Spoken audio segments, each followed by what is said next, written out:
Alrighty then. Hello?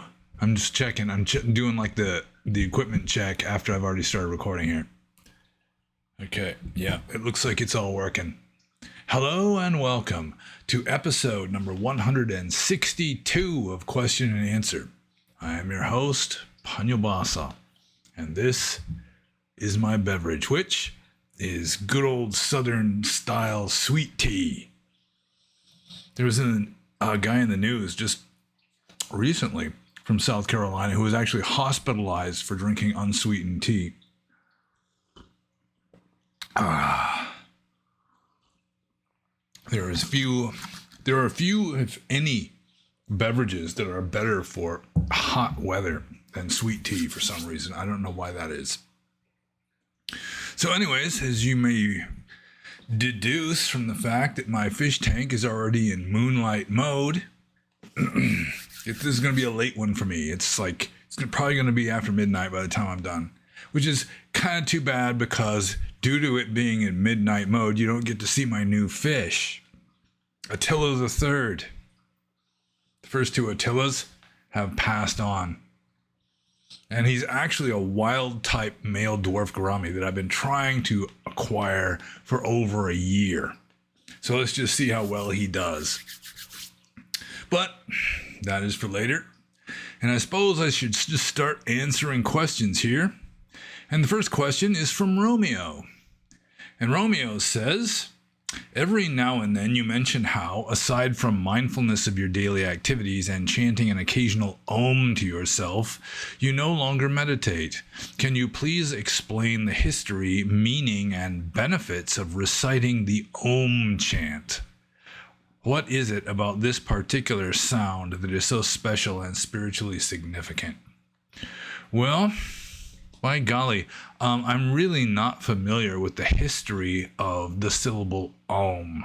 I do know that possibly the earliest literature in which Om is mentioned would be some of the Upanishads. In fact, there's one Upanishad, I don't remember which one, that divides Om, or rather Om, into its three constituent sounds, because O in Sanskrit is AU, like Pali Gautama becomes Gautama with GAU in Sanskrit. And in Burma, O in Pali is still pronounced like a diphthong. It's actually two sounds. Oh, it's like your mouth is changing when you're saying it. So I think the correct pronunciation of Om wouldn't be with a hard O, like Om. It's more of a looser Om, so that you're making like three sounds. And like I just said, there is an Upanishad that divides up the three sounds of Om and attributes them to the three states of consciousness or some such. We don't need to get into that. Presumably Om was known since before the Upanishads were composed. I doubt that the author or authors of that or those Upanishads just invented it. So I don't know what the origin of Om would be. It could be prehistoric for all I know.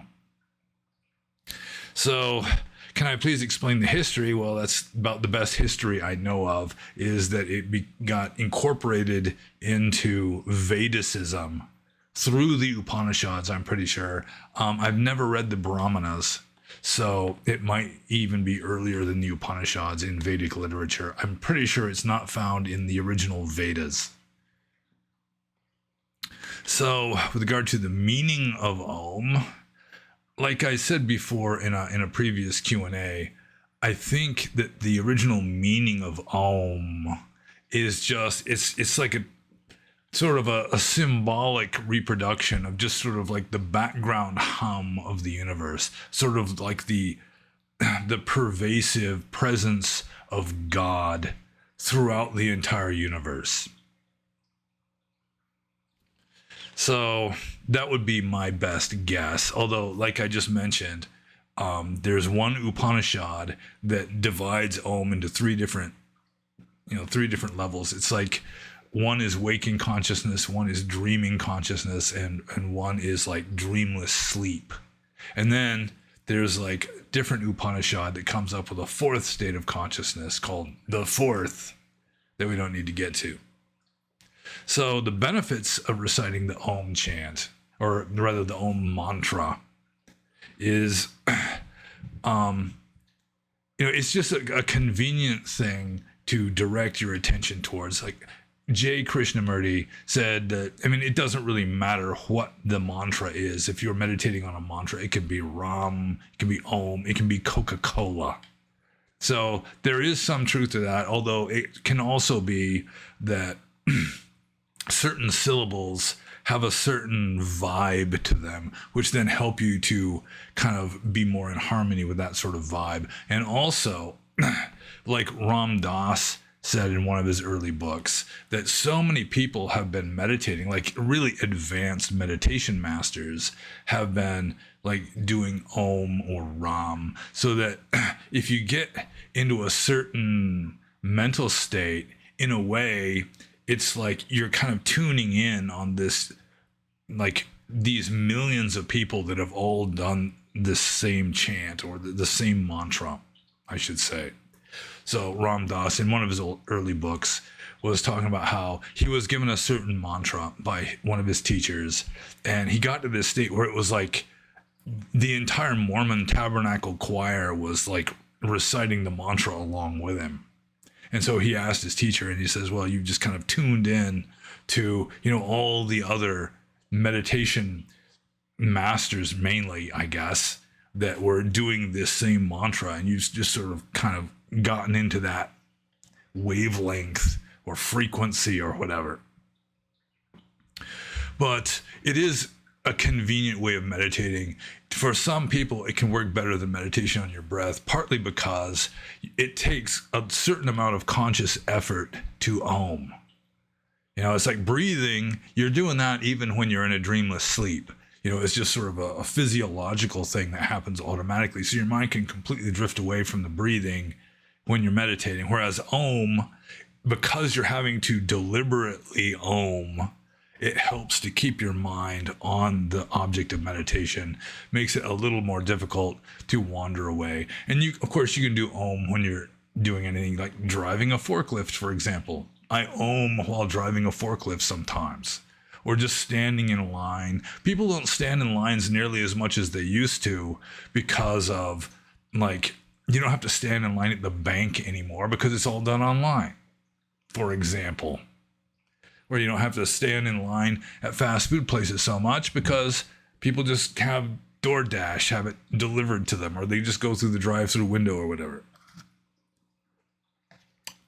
So anyways, I do think Om does have just like a calming effect on me, and sort of a centering effect, if you don't mind me using a little woo-woo New Age jargon. So what is it about this particular sound that is so special and spiritually significant? Well, it's a religious word. You can call it a word, I guess, even though it may not have any actual meaning. Maybe that's like the point of it. It's just sort of a symbolic version of just sort of the spiritual background hum of the entire universe. And so it's kind of special because of that, I guess. Whether something is special or not, that's just a matter of perception, how people feel about something, how they perceive that something. So, and spiritually significant is similar. It's spiritually significant for Hindus and for some Buddhists, especially Mahayana Buddhists, simply because it's like incorporated into their scriptures. But as I said, it is a good meditation object. For some people, possibly better than breathing in, breathing out, breathing in, breathing out. And I don't know, it was one of the first meditations I ever did. Like when I was in high school, I went through my rebellion phase, had to go see a youth counselor, and the youth counselor was into Ram Dass. So he gives me books by Ram Dass to read. And for some reason, Om appealed to me more than Ram. Ram was like the name of some ancient Vedic hero who became deified, whereas Om, in a way, it doesn't really mean anything. So to my character to my way of thinking, it was more appealing that way, as it really didn't have an obvious meaning. And I sucked at meditating when I was in high school. I went through this phase where I would sit on the floor cross-legged and try to meditate for like 15 minutes before going to school. And, my mind would just be wandering all over the place. But at least the deliberate oming did keep at least one little splinter of my mind still focused on Om. But I would guess that a Hindu might be able to give you a better answer about the specialness and significance and meaning of the syllable Om. Om. So, it's still, you can do a kind of anapana while oming too. It's just, you just breathe out. The out breath is an Om. The in breath is not an Om. Usually. Also, while doing walking meditation, I did this a lot as a monk. I had it worked out like every 6th step or every 8th step would be an Om. Just because I don't breathe as fast as my legs move when I'm walking. So I guess I'm just going to move on to the next question. This is from Austin. And Austin says, is the mind born and does it die? And this is kind of a trick question. What do you mean by mind? Like the individual person's mind. In a way, it's born. The individual person is born. But there is like this continuum.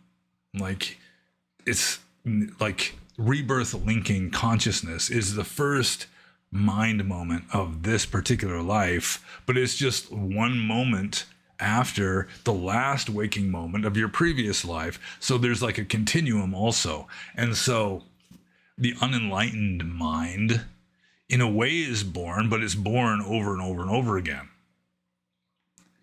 And also the unenlightened mind, from a Buddhist point of view, there's no discernible beginning to like this lineage of, karmic successions that we call rebirths. So you might argue, some people might argue that, even the unenlightened mind is not born because there's this infinite regress of past lives. Although it is possible that, there is a first unenlightened life, which would be something very primitive. Is the most primitive perceptual mind.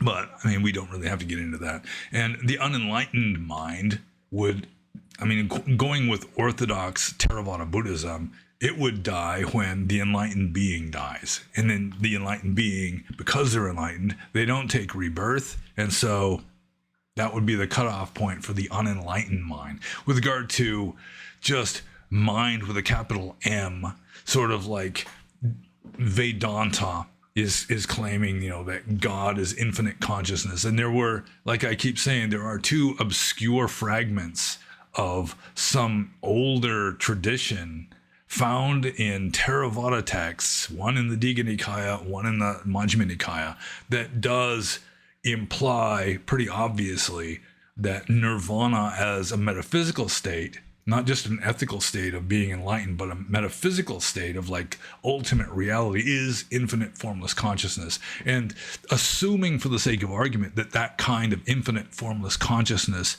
does exist, pervading the universe with the syllable Om, for example, then yeah, that would not be born and it would not die. So I guess I should just move on to the next question. Also from Austin.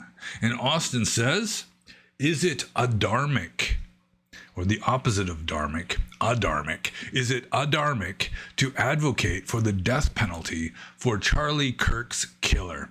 And going with Buddhism, yeah, to advocate the killing of any sentient being is adharmic. For a monk, it could be even parajika if anyone follows up on any sort of proposal from a monk. Like I've mentioned before, there is a story in Vinaya, in the Rules of Monastic Discipline, about a compassionate monk who was advising the king's royal executioner. Not that he executed kings, but he was the official executioner.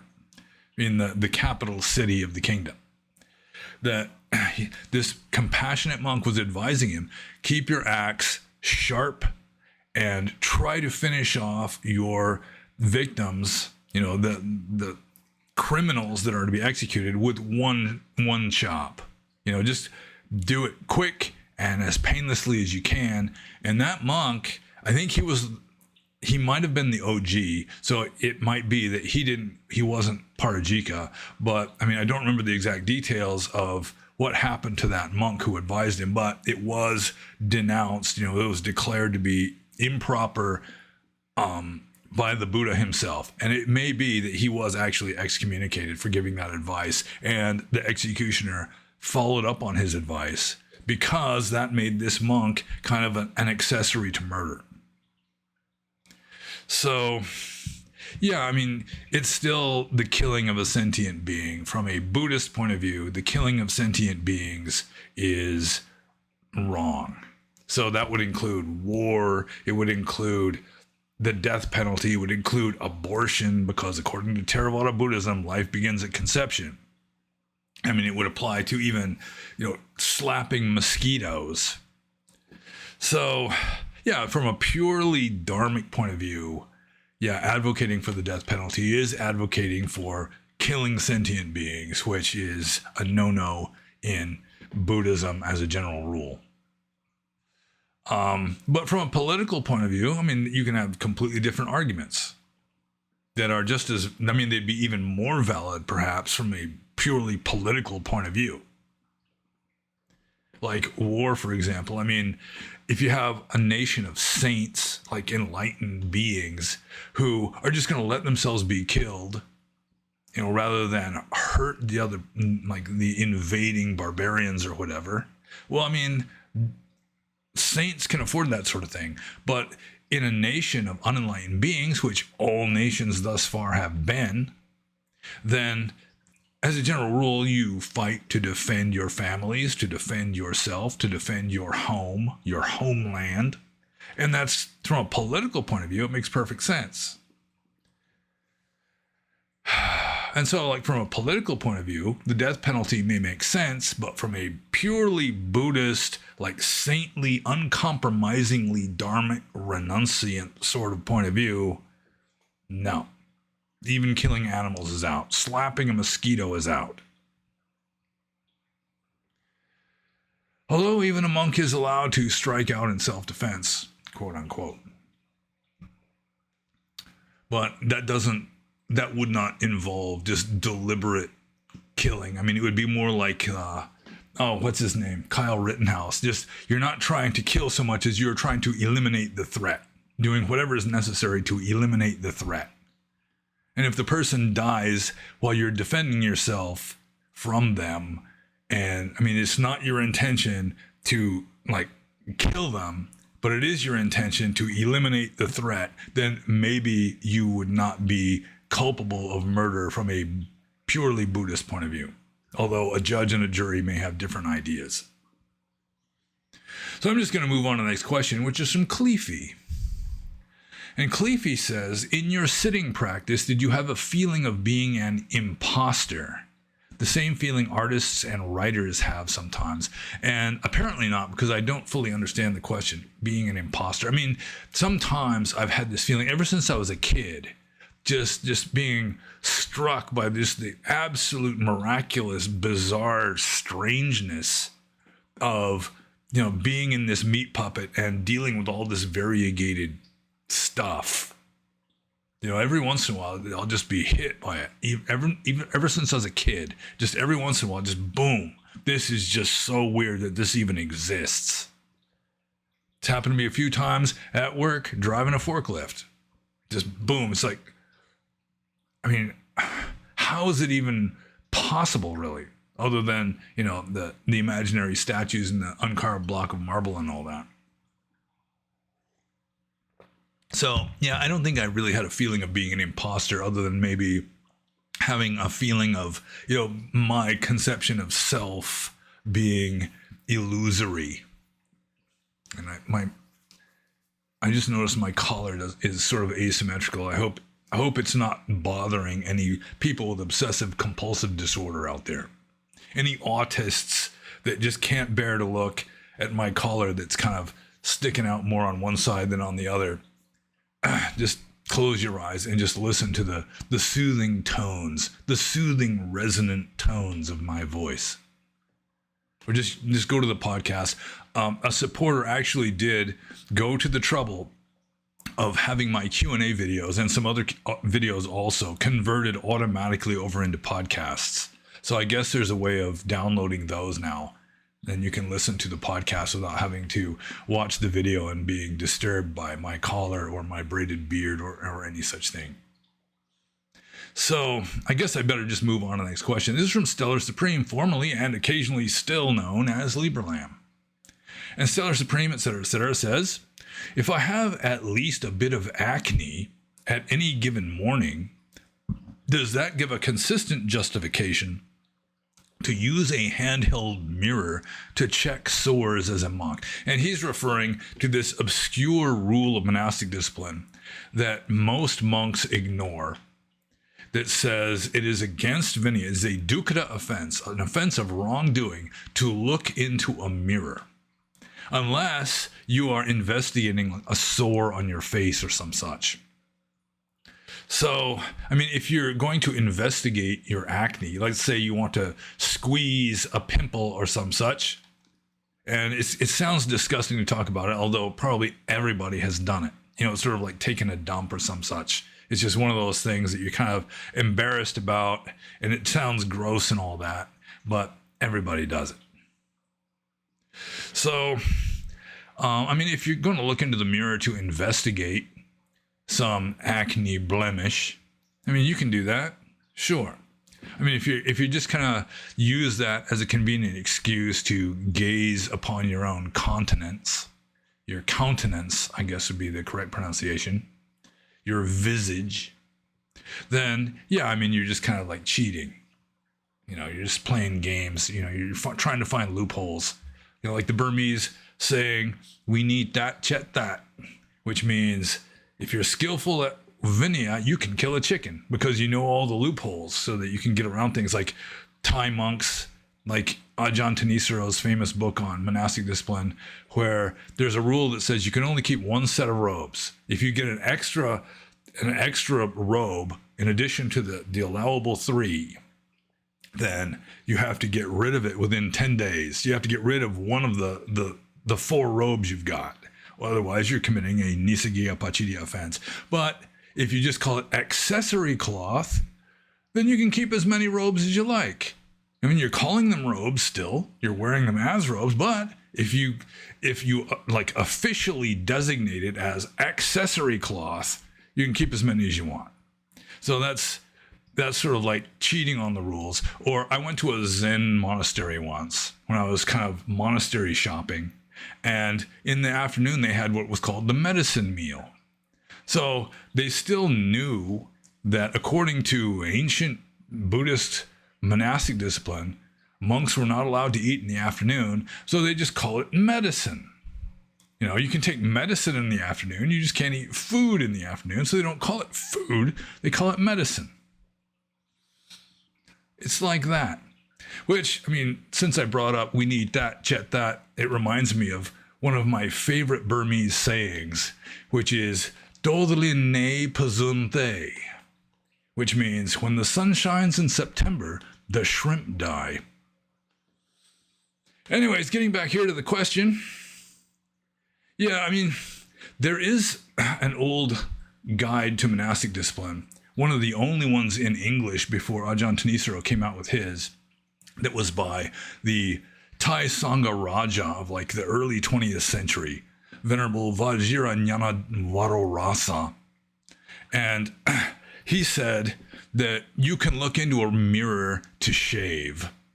When you're technically not looking for sores or investigating sores, anything like that. And that was good enough for me. So that was like, for years, that was the only Vinaya rule that I was willing to even fudge on, was I would look into a mirror to shave myself. And in a way, it's kind of preventative because you're more likely to cut yourself if you can't see what you're doing.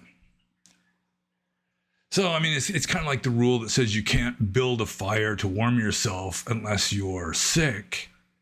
And then, but I mean, if it's like sub-zero temperatures, you can build a fire just to prevent from dying of hypothermia, even though you're not sick yet. So it's kind of a preventative thing. So looking into a mirror when you're shaving could be seen as a kind of preventative, being on the lookout for any sores that might happen when you cut yourself shaving. And I was always a klutz, and I would nick myself shaving all the time.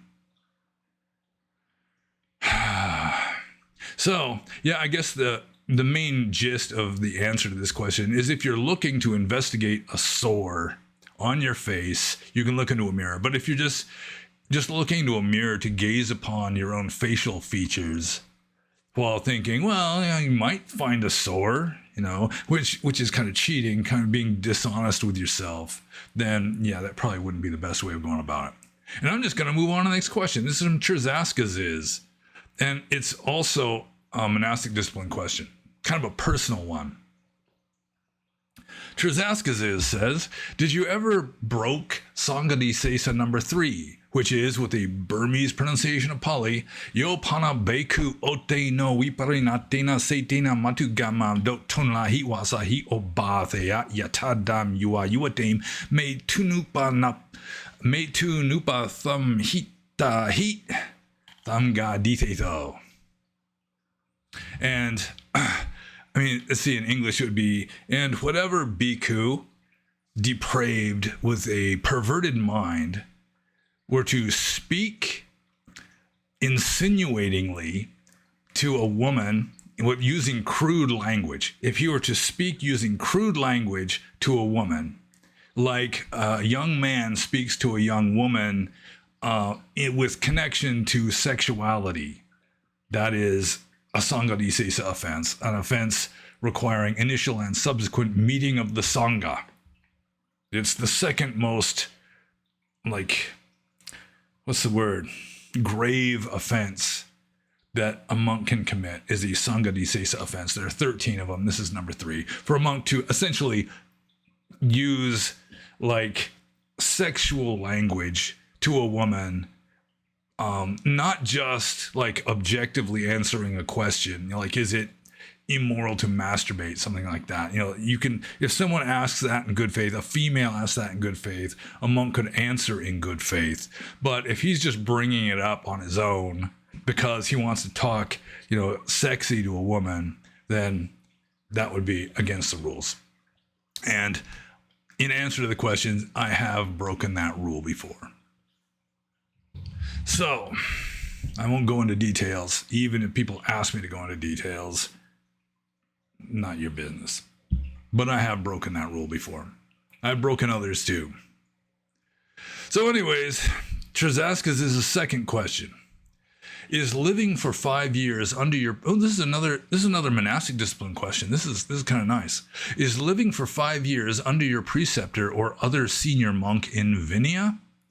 When, let's say, I would ordain and as a monk in the next day took off to a wilderness alone without asking anybody, would it be breaking any Vinaya rule? Yeah, it would. In fact, it's called nisaya, or dependence. And it's emphasized. It's not just mentioned. It's not just a rule. It is emphasized in Vinaya or monastic discipline. In fact, there are other rules that kind of spin off from it. Like, for example, it's at least 5 years. I mean, nowadays, it's just sort of an automatic 5 rainy seasons. Once you've spent your 5th wasa, you're a free agent, you're now a Majjhima bhikkhu, you're no longer a Navaka bhikkhu, you're no longer a beginner, you're no longer a newcomer, you're an intermediate, or medium standing, not really a senior monk, which would be a Thera. And so, I mean, in addition to at least 5 rainy seasons as a monk, you also have to show that you are proficient in certain aspects of the monk's life, like meditating, knowing how to bake a bowl, knowing how to sew robes. Also, you have to, according to the rules, you have to be able to recite the entire Bhikkhu Patimokkha by heart, and also the Bhikkhuni Patimokkha by heart, which almost nobody does anymore, because in conservative Theravada Buddhist countries, the general consensus is there are no more bhikkhunis. They are extinct. So in addition to that, there is a rule that says if a junior monk who's still living in dependence, he takes delight in solitude in the forest, then he can, with his preceptor or acharya's permission, whoever he's taken dependence on, with their permission, he can go off and live alone in the forest, except during the rains retreat. During the rains retreat, he has to come back and stay with his preceptor or acharya until he has completed his dependence, which is at least 5 rainy seasons. So, I'm just going to move on to the next question. This is from Rui, and I don't completely understand this question. Rui says, what would be your Dhammic take on the notion that time might flow or unfold from the future to the past? And I don't fully understand this. He's asking, is it possible for time to go backwards? And there were some physicists, I think even Stephen Hawking for a while was under the impression that when the universe is expanding, time goes forwards. And when it starts contracting again, assuming that it contracts, time would then it would go in reverse and back, everything would be like going backwards. But I don't know if Rui is asking, I mean, is it possible that even now time is actually going from future to past? And I don't think so. I mean, I did read a book a long time ago. It was like, something about time's arrow. It was considered to be like this classic scientific book. One of the few classic scientific books I ever read, along with Charles Darwin. Time's arrow. But it was about entropy. And this scientist was arguing that it is entropy that is really determining the flow of time. The entropy goes in one direction from order to disorder. And so, I mean, even if someone is building something, creating order out of disorder, still, like Stephen Hawking used to say, I mean, it's like 10,000 times as much disorder as order is actually being created, which reminds me of Burmese carpenters who might fix this one thing here, but there's like this 20-foot like circumference of a radius of destruction all around what they're fixing. But then I have to do a Dharmic take on this. I mean, I don't think it would be possible subjectively for time to go backwards. I mean, in a way, like in some ancient cultures, they had this idea that we're backing up through time because we can see the past, we just can't see the future. So it's like we're just kind of moving backwards into the future, but still we're facing towards the past. We don't have eyes that can see into the future. So in a way, that's kind of going backwards through time, bass-ackwards, but still it wouldn't be the same as time flowing from future to past. And I don't fully understand if Rui was asking if I think that that's possible now, that we might right now be going from future to past, or if he's asking if it's even possible hypothetically. And I mean, it's possible hypothetically, I guess, from a physical, like the point of view of a physicist, although subjectively, I don't know if we'd even be aware of it. I don't know. I mean, it's really not a Dharmic kind of question, or not a Dhammic Theravada Buddhist question, because Theravada Buddhism, they really didn't have much of a conception of this kind of understanding of time. Theravada Buddhist metaphysics to some degree is more Newtonian than Einsteinian. And they didn't really understand how gravity worked. Apparently, the Abhidhamma scholars assume that throughout the entire cosmos, there's the same up-down orientation. They just, for whatever reason, they didn't bother to really try to understand that part, because they just didn't have what it takes, I guess, at the time, at that point in history, to really get some sort of grip on how gravity works. So yeah, time would be similar, I guess. So, I mean, from the point of view of Theravada Buddhism, I really don't think that there was anyone even considered the possibility of time going backwards. Unless, I mean, it's like maybe some person with Deva Chakut or clairvoyance could like look into the past, which might be kind of a going backwards in time. I mean, it could be viewed that way, I suppose. Although in Theravada Buddhism, all that exists is the future moment anyway. Or I mean, the present moment anyway. I do like my sweet tea. So, yeah, I mean, it's kind of a strange question, and I don't fully understand what Rui was trying to get at. But it might be a little bit more like scientifically sophisticated, maybe.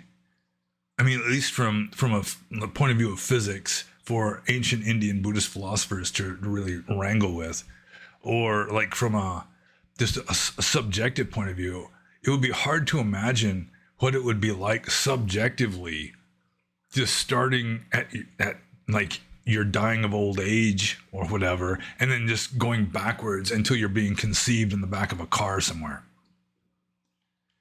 So, I guess I'm just going to move on to the next question. This is from PSA. And I should point out that there has been a lot of upheaval and uproar and so forth going on over the past few days. Like earlier in the week, you had this beautiful young Ukrainian woman, a refugee from the Russia-Ukraine war, was on a train in, I think it was South Carolina or North Carolina. And some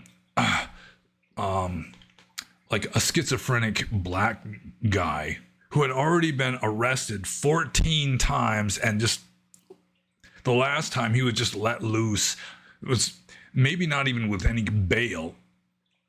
He just stabs her in the neck and kills her. So that caused like a strange uproar. Like in a way it was sort of like a black fatigue moment, where white people and maybe even other non-black persons are just saying enough is enough of this shit. And then just a few days ago, at the time of recording this conservative activist named Charlie Kirk was shot through the neck. Although there are some conspiracy theorists who are thinking it was all staged and so forth. That nobody seems to think that the Ukrainian girl being stabbed in the neck was staged, although they have like a similar effects, not the same effect, but like with regard to the Ukrainian woman being stabbed in the neck, it's like the pro-Ukraine people on the left apparently were silent. I never saw anything like on X, anything like that, of the any Democrat or leftist person, speaking out about this. Because, it's just like this horrible dilemma that they're in. Yet they have to either support a Ukrainian refugee who's a white person, or this poor, mentally ill, this oppressed black person who murdered her. So, I mean, they just like, whoa, it was just like an inconvenience for a lot of them, I assume. Just, they don't even want to go there. With regard to Charlie Kirk, in a way, it was, you had a lot of people. I mean, it was just sort of like the left were at first, especially saying that, look at his family. He had the shooter, the alleged shooter, had a conservative family. Therefore, he was conservative, and he shot Charlie Kirk just because Charlie Kirk wasn't viewed as conservative enough. And then later evidence comes out that supposedly he had like Antifa and kind of like furry homo adjacent stuff engraved on his ammo, and he was like involved in Antifa, and he had a trans girlfriend and so forth. So that kind of went nowhere, I guess. The left immediately wanting to blame the right for this particular homicide. But also, there has been just this, it's like a spate, I guess you could call it, of leftist people on X or TikTok or whatever social media, Facebook, Instagram, whatever, who were like gloating and celebrating that Charlie Kirk got shot through the neck with a 30-06 rifle. And so the right started using cancel culture against the left. The left was using cancel culture for like a decade. Just people that like they wouldn't get the jab, for example, they lose their job, or they speak out in some conservative manner that is opposed. It's no longer in the Overton window for social justice kind of people that they would get called out, and they'd get their boss would be called this person is a fascist, they're promoting hate, this kind of stuff. And a lot of the time these people, even though they were just saying stuff that would just be common sense, like in the 1980s, they're getting their careers and reputations destroyed. And now the right, who appear to be actually starting to really fight back in earnest, especially since Trump got his second term, that they're using this same cancel culture to call out people gloating and cheering and celebrating because Charlie Kirk was unalived by an assassin. But I haven't even started answering the question yet, really. This is just kind of a sort of a setting the scene. So what do I think about what happened to Charlie Kirk? There are conspiracy theories, and you really can't 100% believe anything you see in the news. So I have to admit, it is good to have a certain amount of healthy skepticism, and I'd be willing to say that there's maybe at least a 20% chance that this is some kind of staged psyop. That there's one person on my Discord server that's saying that Charlie Kirk probably wasn't even shot, that it was all faked. But even if he really was shot, there's still, any number of factions that would want him out of the way. And so, it could be that, engraving pro-Antifa, like, kind of mottos or symbols onto the ammo is just too convenient. You could argue that. And I do have a certain amount of skepticism with regard to conspiracy theories. Not all conspiracy theories are false. In fact, quite a few of them have been coming true lately. But as just the standard working hypothesis that I'm going with, I do assume that you had this young man who was very intelligent, maybe a bit on the spectrum, who was nevertheless very intelligent, who went to, maybe even before he went to college, just through Reddit and whatever other social media, he started being kind of radicalized. He got involved in Antifa, apparently. He had a roommate who was sort of a love interest, apparently, who was kind of trans and also a furry. And so probably what happened is you have this very intelligent, somewhat autistic young man who gets radicalized either in college or in high school. And then, he becomes involved in Antifa, takes it all seriously because he has this romantic or emotional attachment for this kind of trans person that he's living with, that, he's very much sort of anti-trans. Charlie Kirk, when Charlie Kirk was actually at his talk, his fateful talk, mentioning, this upswing of like mass shooters who happen to be trans, that's when he got shot, when he was bringing that up. So it seems to me probable, not necessarily true. It could all be some kind of psyop for all I know. But I'm going with the working hypothesis. Some radicalized young man rebels against his family's conservative values, joins Antifa and decides he's going to be a hero by taking out this hate speech spewing fascist. And Charlie Kirk was relatively benign. You know, he had Christian views, which are now considered to be fascistic, hate speech. But still, Charlie Kirk was one of the main people on the right who was going to college campuses and just asking for open discussion. He'd let the leftists have their say, and then he would respond. But apparently, some people don't want that. Anyways, I'm just going to move on to PSA's next question, which is with regard to the other, very high-profile homicide in the news lately. He says, the white Ukrainian girl that got stabbed and killed by a black American man in the subway. What are your thoughts on that? I guess the woke left isn't standing with the Ukraine on this one.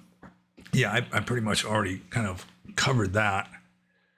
It's fairly straightforward. This one, I haven't heard of anybody claiming that there was some sort of psyop conspiracy involved. It seemed relatively straightforward. You had this beautiful young blonde woman sitting on a train looking at her phone, and this homeless looking scroungy black guy who, like I said, had already been arrested 14 times. 14 times. Just pulls out he's sitting on the seat behind her, pulls out his pocket knife, unfolds it, and then just stabs it into her neck 3 times. And I saw way too much of that on X. It's it was just, you're doom scrolling or whatever on X. You're just going down the scroll, and it's just picture after picture after picture of this girl right before or right after she gets stabbed. And I just didn't like that. And that was one of the few dimly bright sides of Charlie Kirk getting shot, because it just replaced that whole narrative with this new narrative. So, this Ukrainian woman is just old news now, even though it happened probably less than a week ago. So, what are my thoughts on that? I guess I already shared those thoughts. Yeah, and I do agree that the woke left isn't standing with Ukraine nearly as much on this particular issue. But I do think that it's kind of the left's idea that there should be equity in law enforcement, which means you shouldn't have more black people arrested than white people, even though, just the old say, you got approximately 5% of the population, which is black men, or from 14 to 50. Black males from 14 to 50 are committing approximately 50% of the violent crimes. That's just like a trope at this point. So, when you've got, different cognitive abilities and a 20% higher level of testosterone, which conditions like impulse control or lack of same, that kind of thing, that this kind of thing is, you're not going to have equity. You're not going to have all the races committing the same proportion of crimes and being punished for at the same proportions per capita or whatever. It's just not going to happen. People are different. Different ethnicities are different. So, it's all very controversial. And now things are kind of reached the turning point to some degree. Like some people are saying that this week is just a game changer, where it started before this, where stuff that used to be absolutely taboo, you would get your career and your reputation destroyed by leftist cancel culture. Now people are just saying it openly. Because for a lot of people, just enough is enough. The left has just gone insane. That they are on the side of the criminals more than on the victims. Unless the criminal is white and the victim is not white, and in which case, of course, they want, complete revenge on the criminal. So anyways, enough of that. And I'm just going to move on to the next question. This is from Sampapalapa. And Sampapalapa says, I'm sure I can look it up and find out if the texts have anything to say about animals attaining nirvana. But I figured I'd ask you if there is anything about that, or if you think it's possible for an animal might jump into emptiness. Well, first of all, I might as well mention Eckhart Tolle, who has this idea that all animals, except for a few domesticated pets, are already enlightened. Because, be here now, the power of now. Animals are like in the present moment. They're not worried about the future. They're not stewing over the past, right here in the present moment. So they're enlightened. Except for, like I say, a few like pampered, the bitchin' freeze dog that this old lady has, or Maltese dogs. They're particularly neurotic, I think.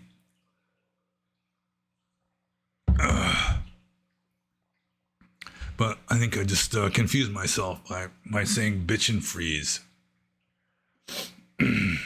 So just setting aside Eckhart Tolle claiming that almost all non-human animals are already enlightened, the Theravada Buddhist point of view is that animals are not fully enlightened, and they're in a lower realm.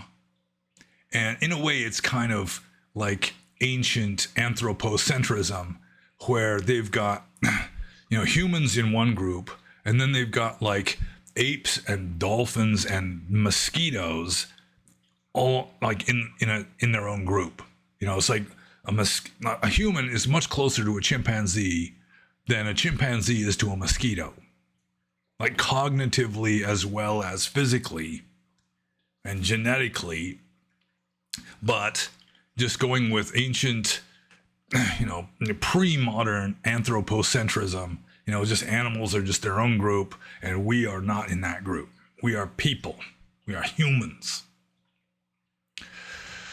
And from the Theravada Buddhist point of view, animals cannot become enlightened. There are a few cases on the record of animals becoming, they're able to go to heaven. There's just a few cases. As a general rule, animals can't even get to heaven. In fact, there's the famous discourse in the suttas where, there's like the simile of this blind sea turtle that only comes up for air every 100 years. And you've got this yolk, which is kind of shaped and sized like a toilet seat. So let's just call it a toilet seat because people can relate to that. You don't see yolks very much anymore, but everybody sees toilet seats. So you got this toilet seat floating around in the ocean, and every 100 years, this blind sea turtle comes up for air. And according to the Buddha in this discourse, it is easier or more likely that blind sea turtle just swimming at random through the ocean is going to come up with his head right in the middle of that toilet seat or yolk than it is for an animal to get out of the animal realm and be reborn as a human. Personally, I'm a little bit skeptical of that idea, but going with Orthodox Theravada, animals just cannot make significant spiritual progress, especially to the point of being enlightened. For example, there's this story of a naga, which is a kind of shape-shifting cobra dragon with human intelligence. And it can assume the form of a human. And so this cobra dragon assumed the form of a human and was ordained as a monk. And the thing is, when these cobra dragons, these nagas, fall asleep, when they're unconscious, they revert to their natural form. So one night at the monastery, some other monk was walking by, maybe he had to go out and pee or something, and he sees just these giant scaly coils just hanging out the windows of this little hut, because the giant cobra dragon reverted to its natural form when it was sleeping. And so the Buddha heard about it, and then he told this cobra dragon monk, I'm sorry, but you can't be a monk, because animals, including animals with human intelligence, apparently, just cannot become enlightened. So, yeah, going with Orthodox Theravada, animals can't become enlightened. Although in a few cases, they can go to heaven. Like I've mentioned this frog. There's the frog god. What is it? Manduka Deva, I think it's called. Is that the word for frog in Pali? Manduka? Something like that. Anyways, there's this frog, and the Buddha is giving a discourse, and there's a frog there, and the frog can't understand what the Buddha is saying, but just the soothing tones of the Buddha's voice have this frog in a state of frog exaltation. You know, the frog is just kind of blissed out. You can't understand what the Buddha is saying, but just sort of like the vibe in the air, you know, the atmosphere, just the raising of consciousness near the Buddha was enough to cause this frog to just be like in an expanded state of consciousness. And then some kind of herdsman who has one of those crooks, you know, the stick used for like herding animals, he with just accidentally, by pure accident, he sets it down right on the frog's head, right when the frog was in this state of exaltation.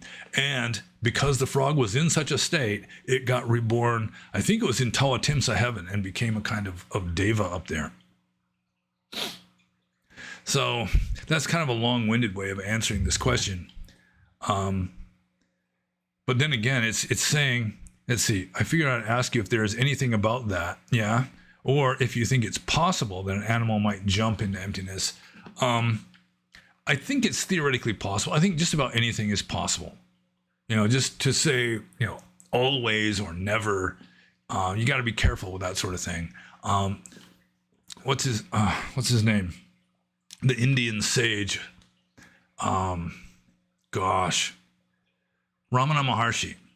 Ramana Maharshi notoriously had a best friend who was a cow. I think the cow was named Lakshmi. And Ramana Maharshi apparently had this ability. He was apparently fully enlightened, that when someone was dying, he could like put his hand on their head, another one like on their heart or something, and kind of get this enlightened vibe going through them. And then they could become enlightened at the moment of death. And according to tradition, he did this to his cow friend. When the cow was dying, you know, he did the thing that caused the cow to just kind of wink out at death with no rebirth. So maybe, I mean, I'm really no authority. I mean, I have a degree in biology, but they don't really teach you whether, you know, tardigrades can become enlightened or not. I guess a tardigrade would be already enlightened because it probably doesn't even have a perceptual mind. I mean, you have to have perceptions in order to be delusional, in order to be in samsara. So something like a mosquito, in my personal opinion, they may have like consciousness and feeling, you know, vijnana and vedana, but I don't think that they have perception. So I think a mosquito is just like a little Terminator. It really, subjectively, it's not there, even though objectively it apparently is. Okay, so I guess I answered that one. I mean, any honest answer would have to be like, it all depends on how you look at it, or I don't know. At least that would have to be included in the answer somehow.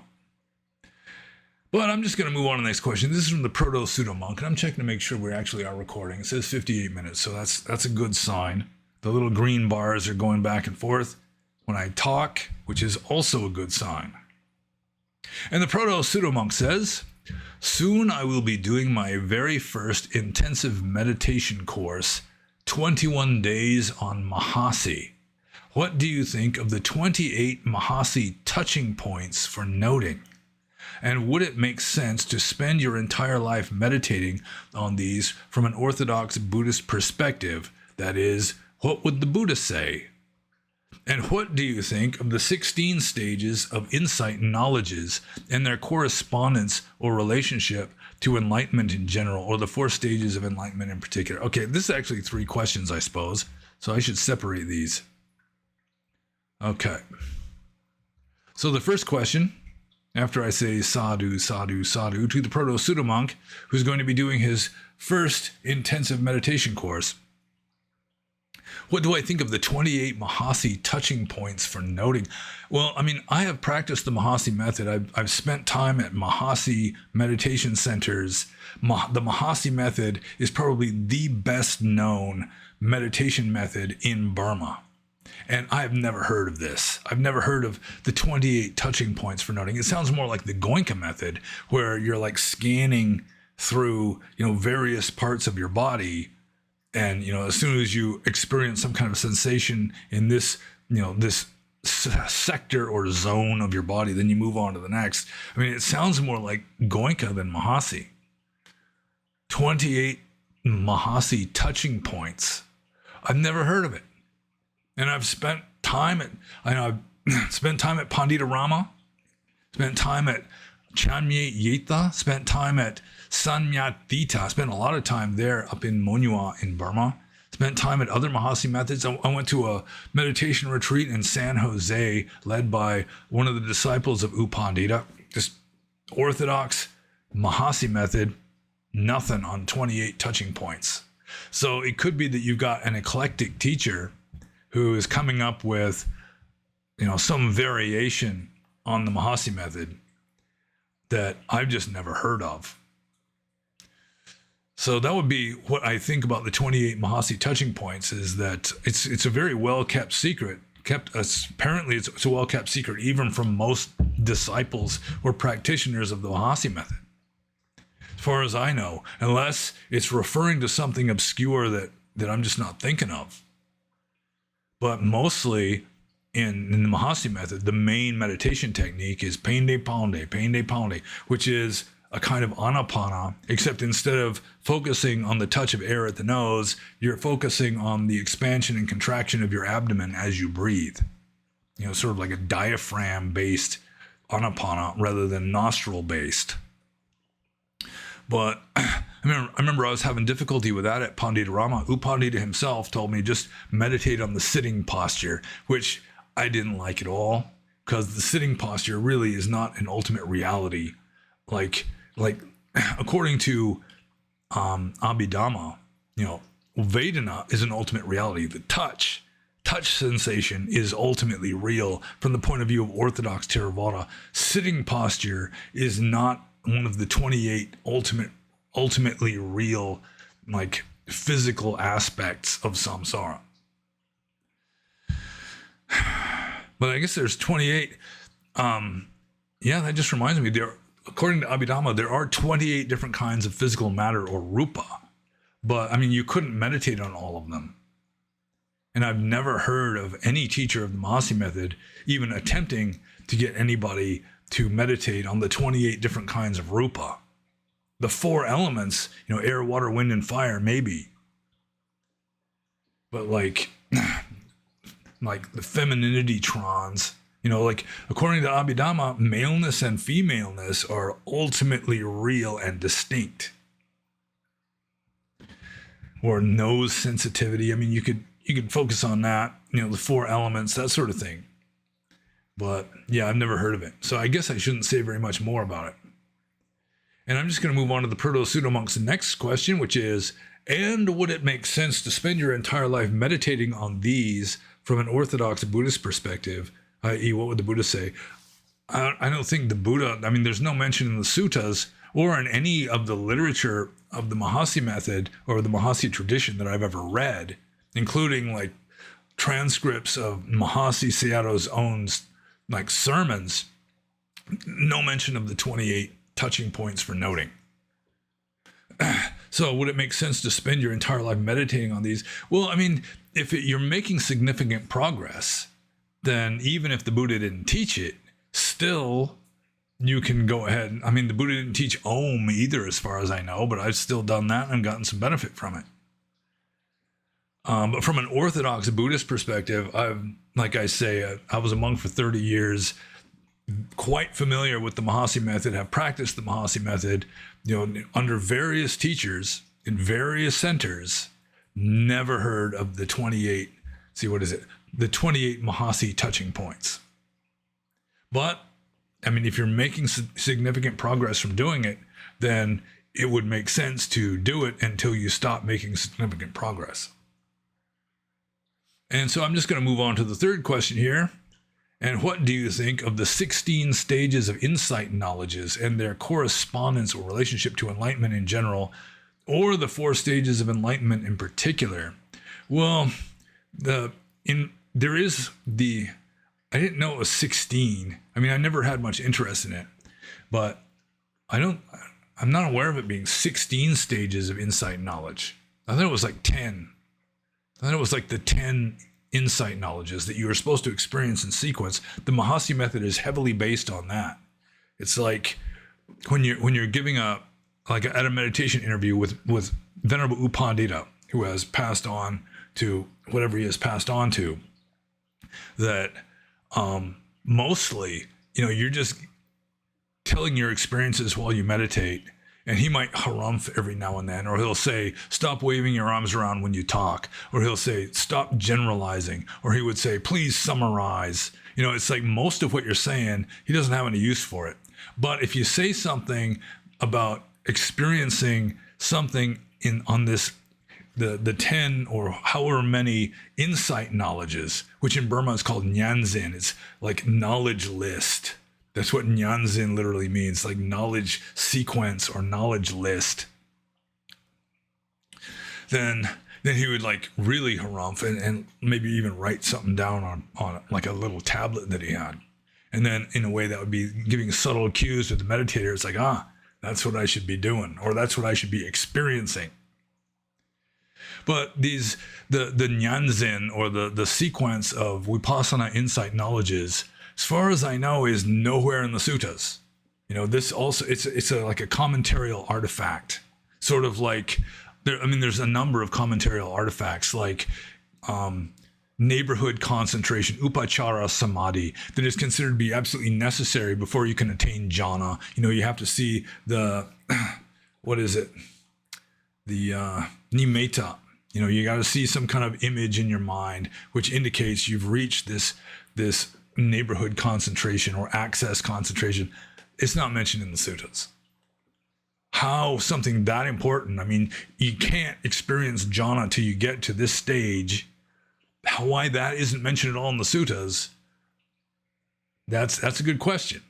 And the Vipassana insight knowledges, the sequence that you're supposed to experience in sequence. Like if you get something out of sequence and you like report that to U Pandita, he'd say, no, you didn't experience that because you didn't do it in the right sequence. You couldn't possibly have just skipped over 2 and 3 and get directly to 4. Although there is one, when I was at U Pandita, I did have one of the Vipassana insight knowledges, or at least that's how I interpreted it. It was Namarupa Paricheda Jnana. It's one of the early ones. And Namarupa Paricheda Jnana is the Vipassana insight knowledge of distinguishing mind from matter. But it wasn't really that. It was really kind of remarkable how clear it was, how it was like the pain in my knee, for example. I don't remember exactly the circumstances, but it was like pain in my knee, and then there's the noting of the pain in my knee. And according to like the commentarial tradition, the pain in your knee is rupa, and the noting of the pain in your knee is nama. So it's mind and matter. You're distinguishing mind and matter, but it didn't seem that way at all to me at all, because pain is not rupa. Pain is not physical matter. That is a feeling. So really it's not so much nama rupa paricheda jnana, it's vedana sanya paricheda jnana. The knowledge of distinguishing feeling from perception, or just like the initial datum from the interpretation or the response to that datum. Stimulus and response. So what do I think of the 16 stages of insight knowledges? I do think it's a commentarial artifact, and I do not think it's nearly as important as a lot of Theravada Buddhist dogmatists might maintain. And with regard to the 4 stages of enlightenment, I've said many times, I'm rather skeptical of that even. Like, you're supposed to have the 4 stages of Ariya-hood. When you become a Buddhist saint, you are an Arya, which is one reason why some white nationalist types actually like Buddhism, like Julius Evola and all that. It's Arya, like the 4 noble truths are the 4 Aryan truths, because the word noble is generally a translation of Arya. So the 4 stages of enlightenment, I'm rather skeptical of that. I mean, it's like Sotapanna probably originally meant someone who was just a new convert to Buddhism. You know, they've just entered upon the Dharmic path, you know. So, and then a non-returner, G.C. Pandey, in his book Studies in the Origins of Buddhism, points out that like in some of the very first suttas of the Iti-Vuttaka, which is an obscure text in the Khuddaka Nikaya, that apparently non-returners are identified as arahants, which is something you would expect. A non-returner is just someone who just doesn't get born again. And Sakadagami, according to Pandey, isn't mentioned at all in what appear to be the earliest texts. And also, it is kind of a significant bit of evidence that the Samanyapala Sutta, which probably, you know, if I get around to it, will be my next study in my studies in archaic Buddhism, because it's an important, well-known text and also relatively old, relatively early sutta. And in this text, in this discourse, the Buddha is explaining to King Ajatasattu, you know, what are the advantages of becoming a monk, renouncing the world. And it starts off with superficial stuff. You get more respect and so forth. And he gets all the way to enlightenment. And, you know, he goes through the 4 jhanas, not the 8 jhanas, but the 4 jhanas. And then he gets into psychic powers. And then there's no mention at all of these 4 stages, which you'd think would be something that would be significant, a significant benefit of renouncing the world and practicing Dhamma intensively. No mention of it. Which could just be kind of an oversight, but I don't know. So I am relatively skeptical of the 4 stages of Ariya-hood. And one of the main arguments that works for me against the 4 stages of Ariya-hood being like original, you know, what the Buddha taught, is that no other system that I know of has these 4 stages. And I just do not believe that Theravada Buddhism has a monopoly on enlightenment. There have been, in my opinion, assuming that enlightenment can even exist in the context of samsara, that there have been like Catholics, there have been Hindus, there have been possibly Sufis, you know, other Christians like the Orthodox Christians that have, I mean, just because they're like a spiritual genius born into a non-Buddhist culture, still, in spite of their religion sometimes, they can become enlightened. And none of these other traditions mention anything like the 4 stages. There's the 3 stages of, in Pali, you've got the Putujana, the common worldling, you've got the Sekha, or the one in training, which would be the lower 3 levels of being an Arya. And then you've got the Aseka, or one no longer in training, which would be a fully enlightened being. St. John of the Cross, apparently, independently of Theravada Buddhism, came up with essentially the same kind of system, where you've got the beginner, you've got the adept, and you've got the perfect. So, yeah, I really am quite skeptical of the authenticity of however many stages of Vipassana insight knowledge there are. And also, I mean, not that there can't be stages of Vipassana insight knowledge. It's just that I am skeptical that there's this list that you have to experience in sequence before you become enlightened. In fact, I mean, you just look at the stories in the text where some people, they're listening to a discourse of the Buddha or some such, and they just, boom, they become enlightened. So are they going to go through the whole list? Like, you know, in a matter of just a few moments? It's just not in the suttas. Although the 4 stages of Ariya-hood are in the suttas, but still I don't consider it to be, I consider it to be probably not authentic teachings of the Buddha. And so I'm just going to move on to the next question. This is from Yuga-U.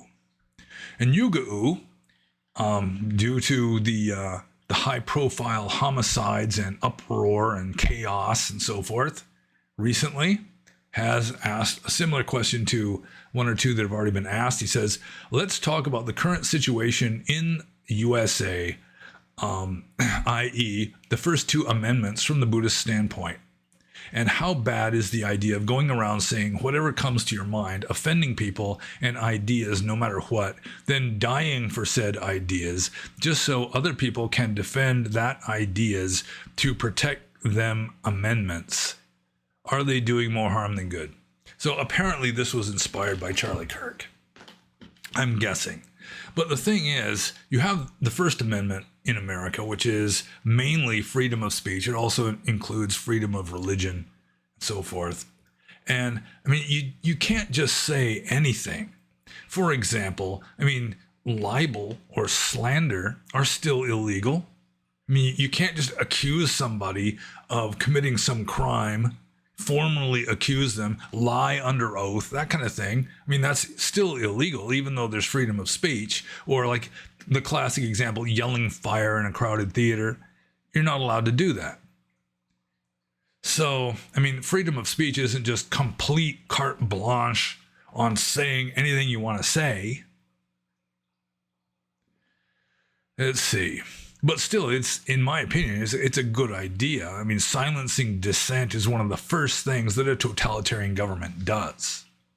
And that's what, like, the EU or the UK are doing.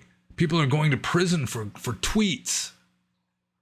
It may be that some Muslim migrant can molest women, even children, and he just gets a slap on the wrist, if anything, but somebody complains about it on X, they're the one that get punished.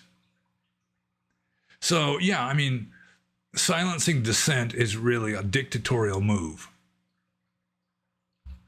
And we haven't really gotten nearly as far in that direction, regardless of some of the propagandist kind of tweets or just ignorant tweets you see on X. That, you know, Trump is a dictator, he's shutting down all dissent and all that. Well, just look at the UK and you see like an order of magnitude worse than you're seeing in America right now. So, let's see. So, how bad is the idea of going around saying whatever comes to your mind, offending people and ideas no matter what, then dying for said ideas? Well, I mean, there's no law that says that murder is okay. Second Amendment is the right to bear arms. So the First Amendment mainly is freedom of speech, freedom of religion, that kind of thing. And the Second Amendment to the U.S. Constitution is the right to bear arms.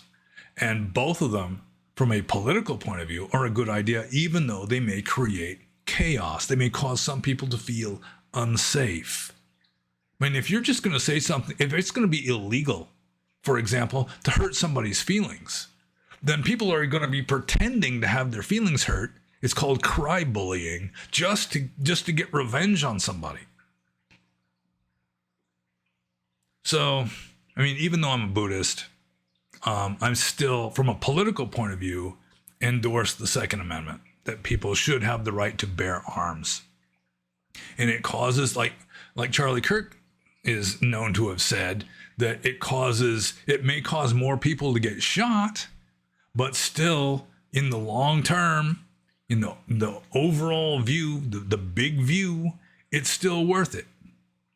Because that's another thing that like totalitarian governments do, confiscate firearms. The only people that are armed are the people in the government. And what happens when the government is not on your side? So that's the main reason why the Second Amendment exists in America, is not so that people can, like, go hunting, even though that's included. It's not so that people can defend themselves even against burglars or wild Indians, although that's also in there. But the main reason, the main like philosophical reason for granting people or just allowing people the right to bear arms is so that people can rise up and fight against a tyrannical government. That's how America was born.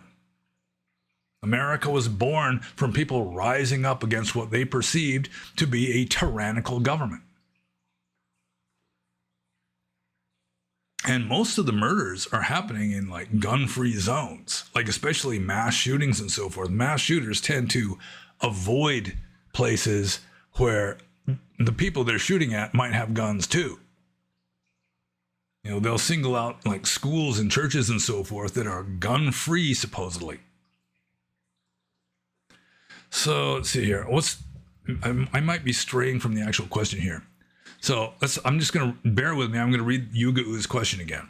Let's talk about the current situation in USA, i.e., the first two amendments from the Buddhist standpoint. Yeah, from the Buddhist standpoint, then why have guns? Unless you're just going to shoot them in the air in celebration on the 4th of July or something.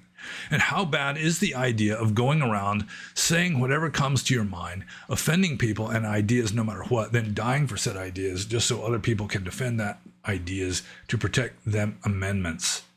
Well, I mean, from the Buddhist point of view, I mean, you shouldn't deliberately hurt people's feelings. That'd be parusa vacha, harsh speech. But, I mean, you got to separate religion from politics. I mean, if politics is going to make anything immoral illegal, then, yeah, if lying is illegal, I mean, pretty much everybody's going to get punished for that at some point or another. Unless you get a ticket. I'm sorry, I heard you say an untruth just now. Here, sign here. It's going to be $50. So, yeah, I mean, the abuse of the alternative, the abuse of having an unarmed populace, the abuse of policing other people's expressed opinions is much worse than having a certain amount of this chaotic liberty, which is a little bit dangerous. I think it was Benjamin Franklin, one of the founding fathers of the United States, who made a statement to the effect of, I don't remember the exact quote, but it's like people who vote away their freedoms for the sake of security are going to get neither, and they're worthy of neither. So I think in America, it's better to have a little bit of a spine, have a little bit of a thick skin, and not just melt down if somebody says something that you don't like. If they're yelling fire in a crowded theater or accusing you of a crime you didn't commit, then fine. They might be prosecuted and arrested for using that kind of speech. But just to say, you think that the Civil Rights Act of 1964 was a bad idea. I mean, especially if you're going to give your reasons why you think that, then yeah, there's no problem with that. Calling somebody stupid to their face probably shouldn't even be illegal, even though it's definitely bad manners. I mean, it's bad karma.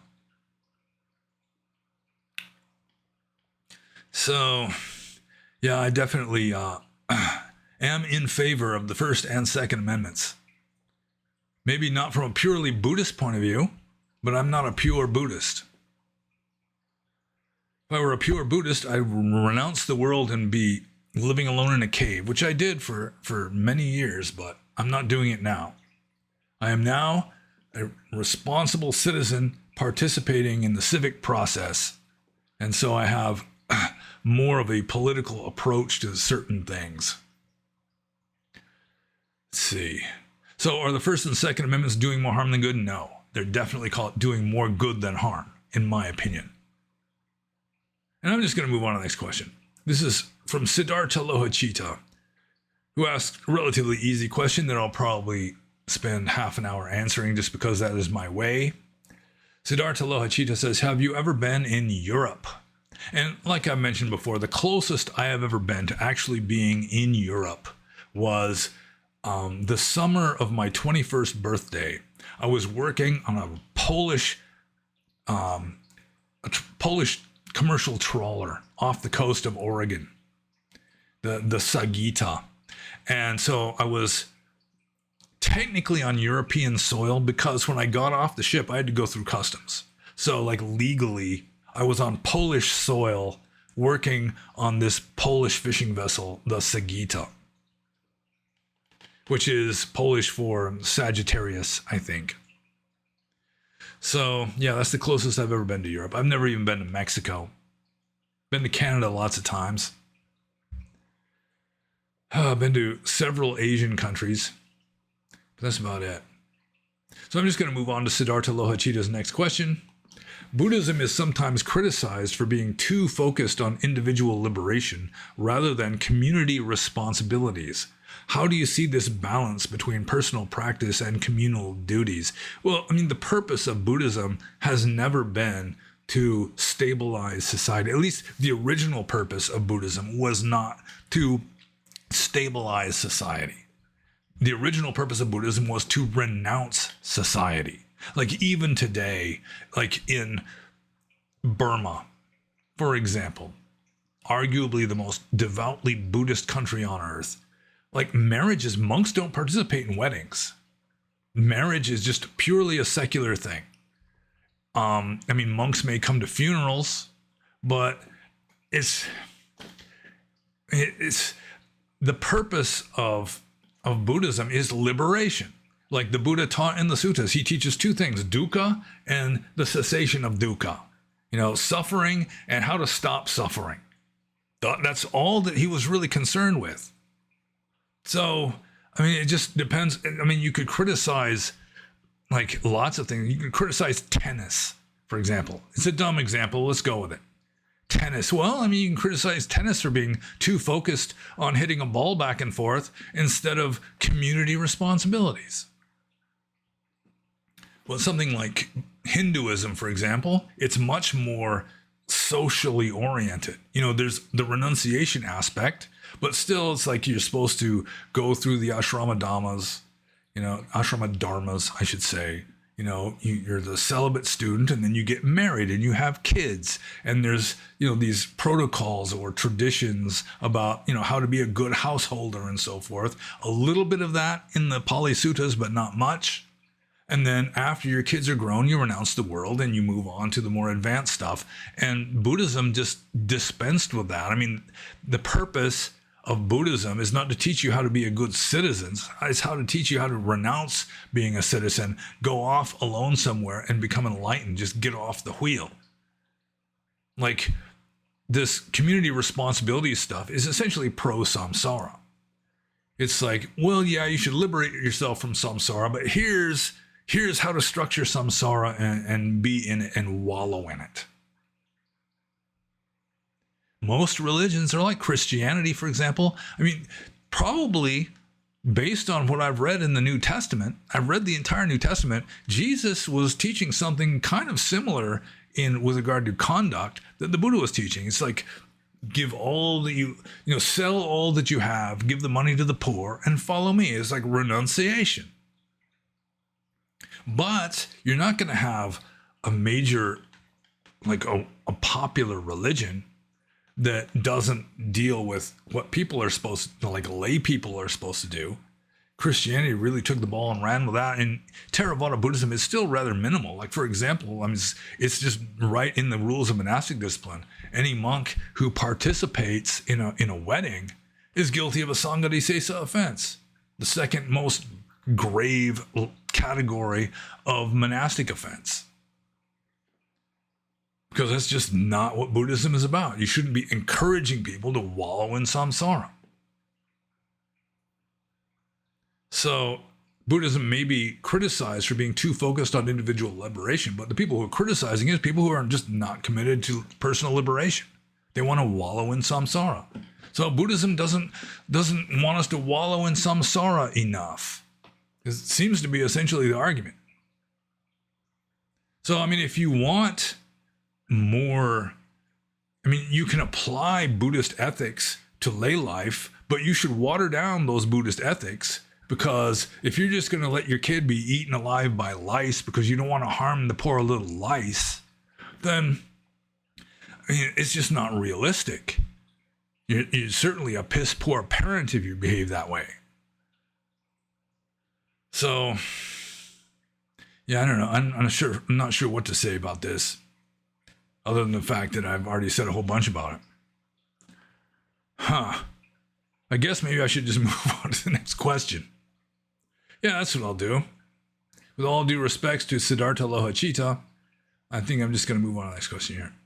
And so the next question is from Siovaksh and Sipad Zidana. And CO of Action Sipat Zirna says, were you ever afraid of wild animals attacking you in the Burmese wilderness? And there's only one real time that I was, I don't know, I guess there would be a little bit of fear, more like sort of intense wariness. And that was when I was, for a while, I was hiking through Alando Kathapan National Park. And there are tigers in Alando Kathapan National Park. There are leopards. There are wild elephants there. But the most dangerous animal in like a tropical wilderness like that, tropical Asian wilderness, aside from the Anopheles mosquito. The Anopheles mosquito wins the prize of being the most dangerous animal in the forest. And just set aside humans. We don't need to do those wildlife show tropes of, people are the most dangerous animal, anything like that. But I have been told that wild pigs are more dangerous than tigers. And the main reason why wild pigs are more dangerous than tigers is there's so much more of them. You're much more likely to come across like a herd of wild pigs than a tiger. Tigers have learned to be afraid of people, but wild pigs aren't necessarily that afraid of people. And I've been told that the boars will charge you. Boar hunting in like ancient Greece, that was like macho thrill sport. Like in early medieval Europe, even to some degree nowadays, it was like the macho thrill sport that you do. Unless you're like a knight and jousting is what you do. That's your macho thrill sport. For the average guy, even including like ancient Athenian aristocrats, then boar hunting with spears was like, you proved your manhood with that sort of thing because wild pigs are dangerous. So I would hike from the center of Alando Kathapan National Park, 16 miles as the crow flies, through sometimes non-existent trails to get to the overhanging rock ledge at the northern boundary of Alando Kathapan National Park. And so at night especially, I'd always be careful. I'd always be sure to sleep in a relatively secure place, like at the very least under an easily climbable tree. And it's against the rules for a monk to even build a campfire, just because you like campfires. So I'd be sitting there in the dark, kind of meditating in this tiger-infested jungle. Well, it wasn't really a jungle, but it was deep forest. And occasionally it's like you hear a twig snap or something. It's like, oh, what was that? I remember one time I slept. The trail was really hard to follow. When I'd hike from the center of Alando Kathapan National Park to the northern boundary, it would be right at the end of the cold season, and the park service, such that it was, had not fixed the trails from the monsoons. So there'd be places where the trail was just washed out. And I took the trail usually, but it's like these subliminal animal instincts that were lying dormant would come to the surface. Either that, it was like past life stuff from having been a Stone Age tracker or something. You get really good at following almost non-existent trails. It's like the moss is a little bit dirty or a little bit worn on these rocks here. And you don't look directly at it. You just kind of look forwards, and like your peripheral vision can sort of construct a kind of path for you to follow. I still got lost a couple times, but still, it was tricky. So one year I just followed the creek, Patolone Creek, from the center of the park to where I was going at the northern boundary. And that was really dicey, because there's some places where it's just like cliffs or like slimy rocks that you have to cross, and you slip and fall, and it's like down this little drop off onto rocks, like alone in the middle of this tropical forest.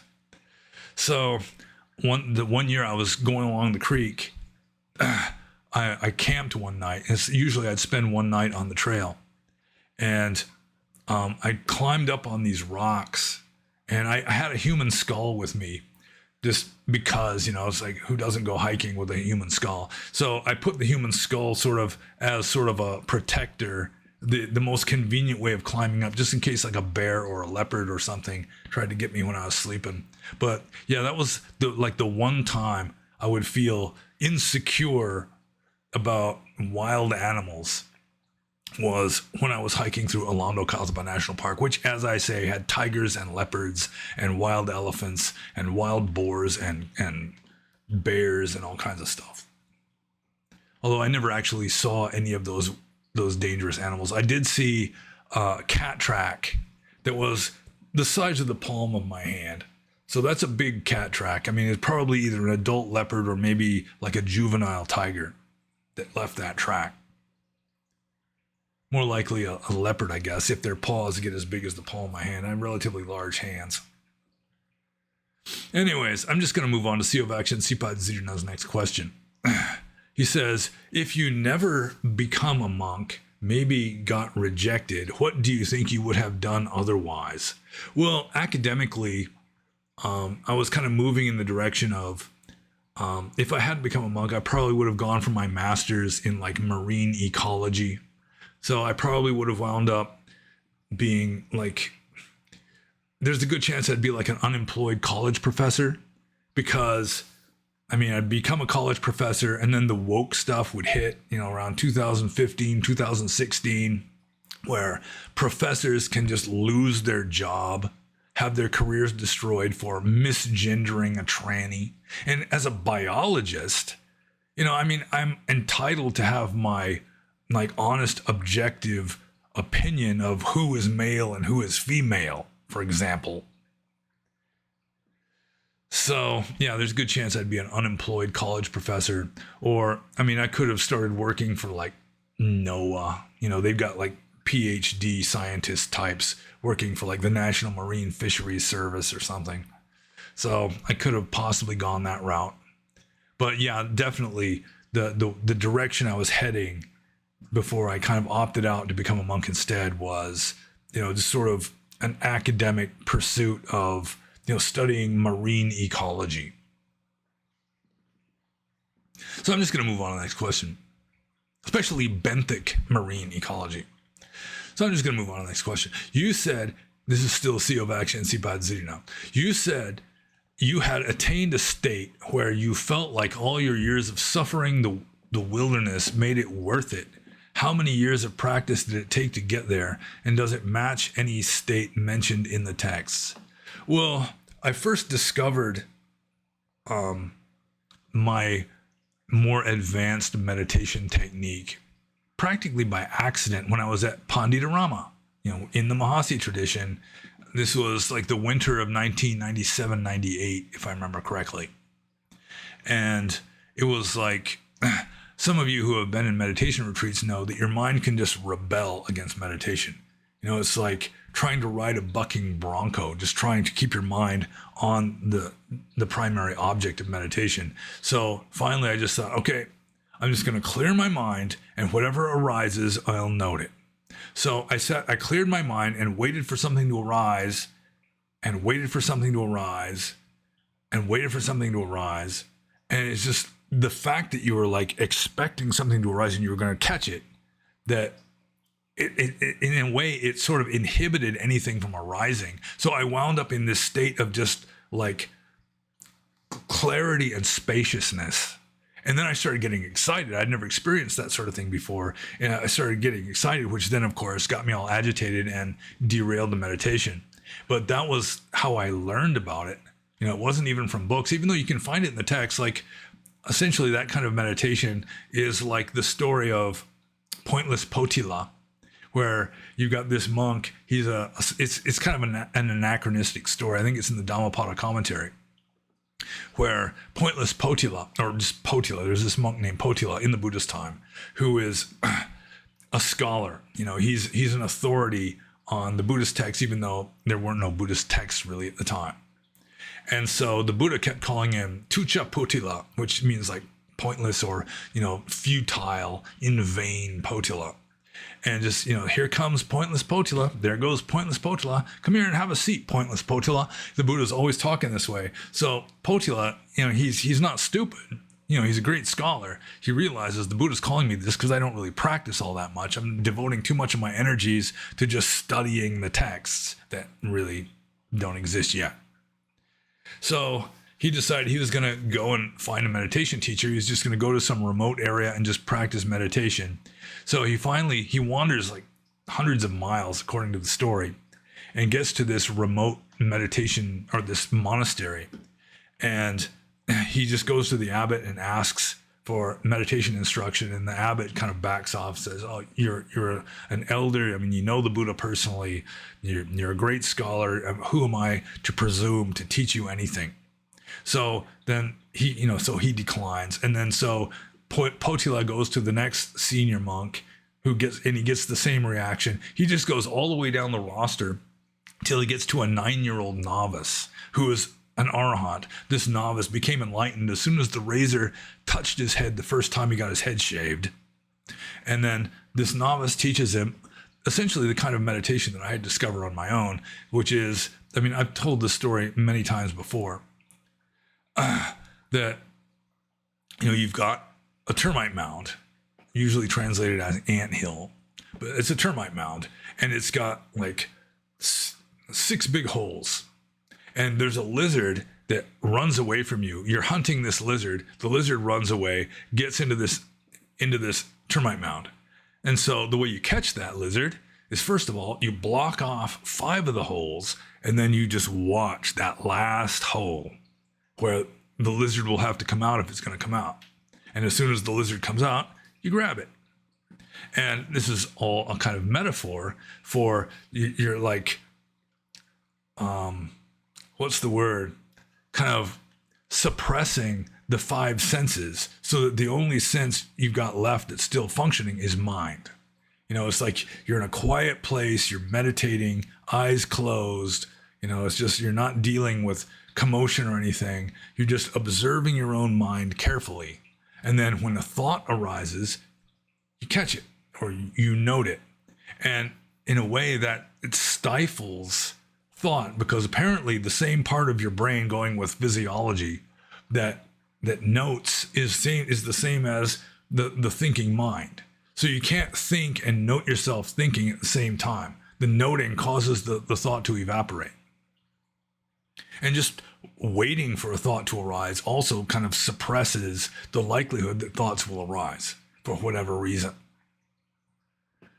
So, I mean, it wasn't the state, but that was like the meditation technique. It wasn't even the highest meditation technique that I came across. It was like, I called it 3rd gear. There was still another gear above that, which was just effortless. There's no waiting to try and catch anything. It's like your mind is completely alert, but also it's just effortless. You're not doing anything. So the actual state, I mean, maybe a description of jhana might match to some degree the state that I was experiencing of just this. Sometimes at first, especially, there'll be all this piti involved, where like the very first time where you just get excited. It's like, wow, it's like, it's just excellent, and then you start getting excited and enthusiastic, and then that kind of blows the meditation. Well, let's see. How many years of practice did it take for me to get there? Well, I was a monk for like 7 years when I first discovered the meditation that would actually get me there. And does it match any state mentioned in the text? Kind of. I mean, you can find kind of mentions here and there, like the Bahia Sutta where the Buddha is saying, in the seen, there's only the seen, in the heard, there's only the heard, that kind of thing. It's just, there's no response to the stimulus. There's no reaction. And that reduces the stimuli too, somehow. It's like the momentum of thinking, the stream of consciousness, it just largely stops. So you can find mentions, at least kind of applicable passages here and there in the texts. And I'm just going to move on to the next question. And this is from a person called I Should Be Dead Soon, which is kind of a morbid name. I hope they're not taking that seriously. And it could be somebody who just changed their name recently. I'm not sure exactly who it is.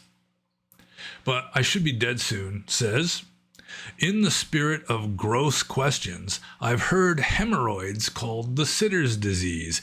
Is this mentioned in the suttas? Well, hemorrhoids being called the sitter's disease isn't mentioned in the suttas, although hemorrhoids are mentioned in the rules of monastic discipline because it happened to people even back then in the Buddhist time. So there's actually a rule preventing a monk from having his hemorrhoids operated upon by a doctor. And there's like this kind of a horrible sort of story associated with this in the text where a monk goes to some medical practitioner and has his hemorrhoids like cut off, the ones sticking out anyway. And then the medical practitioner apparently was not a devout Buddhist. And then at some later time, he sees the monk coming and he calls out something like, hey, that monk has got an anus that looks like a lizard's mouth, which caused the Buddha to make this rule against monks having that very tender, narrow area operated upon by like non-monks, by like secular doctors and so forth. But it does say in the rules of monastic discipline that if a monk has a problem with that the appropriate thing to do is to take a large, sharp crystal of salt, and you can cut it off yourself with this large, sharp salt crystal. So yeah, it is mentioned in the suttas. And let's see. So I guess I'll just move on to the next question in this little mini series of hemorrhoid questions. He says, is this a common irritant among monks? Well, apparently it was not entirely unknown even in the Buddhist time. Ancient India, it happened. So yeah, I have known monks that I've mentioned, we didn't have long drawn out conversations about it, but the fact that they were experiencing this was mentioned. So yeah, it does happen. And then the third question is, are you familiar with any remedies? Well, there is the large sharpened salt crystal. But the thing is, getting back to the very first kind of little intro to these questions, where it's called the sitter's disease, my experience, especially with a friend of mine who was a monk in Burma, he was not Burmese. He was a Ingolate monk. It wasn't because of sitting so much. I never had problems from sitting so much. That the problem that hemorrhoids often occur due to strain. It's like it's varicose veins in like the rectal area. And it's caused by straining, which increases the blood pressure there. And so the two main things that cause it are constipation, where you have to strain a lot, or diarrhea, where you're straining not to poop yourself. And then in my friend's case, it was the latter. He was having Montezuma's revenge or King Thibault's revenge, and just the continual strain to avoid pooping himself was what was causing it. So, just from sitting a lot, I've had problems with, like, I think they're called bed sores. I think there's like a more official medical name for them now. But just sitting all the time with robes that are not the cleanest, because you're only allowed one lower robe if you're following Vinaya strictly.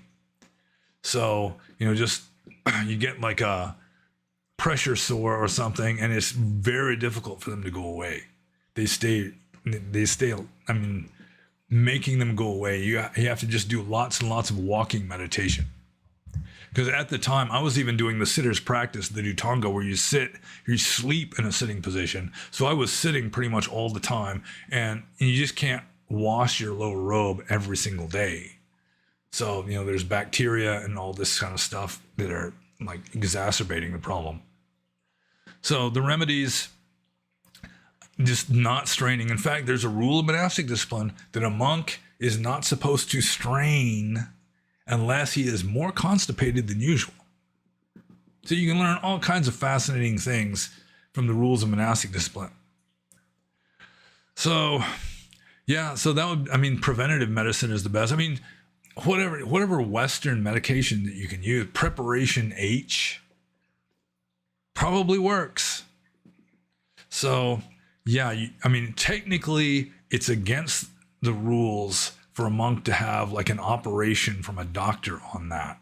To have anybody cutting at it. Maybe another monk who used to be a doctor or something, maybe that would be allowable. Maybe, I can't remember now.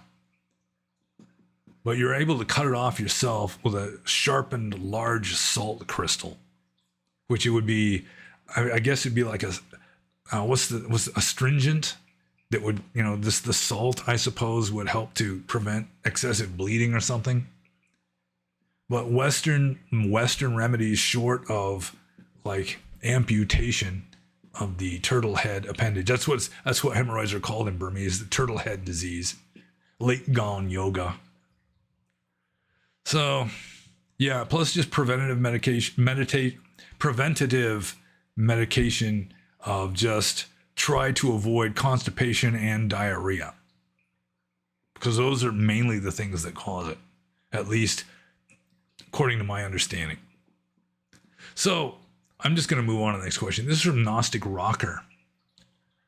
And Gnostic Rocker says, it seems obviously true that in a noumenal sense, or what could be termed absolute truth, which is not dependent on fickle subjectivity, that the teaching of anatta, or no self, is true. It's fair to say that intensive samatha, as well as vipassana, can confirm this to the practitioner. That has long seemed axiomatic to me. However, we live in the rough marketplace of the world, in the conventional sphere, the phenomenal sphere, in which entirely other rules of action and engagement with others operate. And since all major psychologists and psychotherapists stress the absolute urgency of developing a healthy notion of self and a sense of continuity of that self, then isn't teaching no self, true as it may be in absolute terms, actually doing the pupil a disservice and actually endangering them, since, according to modern psychotherapy, they would be deprived of a means of navigating the world effectively? Question mark. Well, part of the thing is, I mean, I've known a lot of Buddhists. I don't know of any that was really harmed by believing anatta, that they don't really exist. I mean, we obviously exist in a samsaric context. Even the Buddha would talk about me and you and him and this person and that person as though they had a self. So I don't see that it's really been a problem. I mean, it could, I would assume that it has occurred on multiple occasions, that you have someone who is maybe mentally not particularly robust, who might be like driven into some fugue state or something by just dwelling on anatta or no self.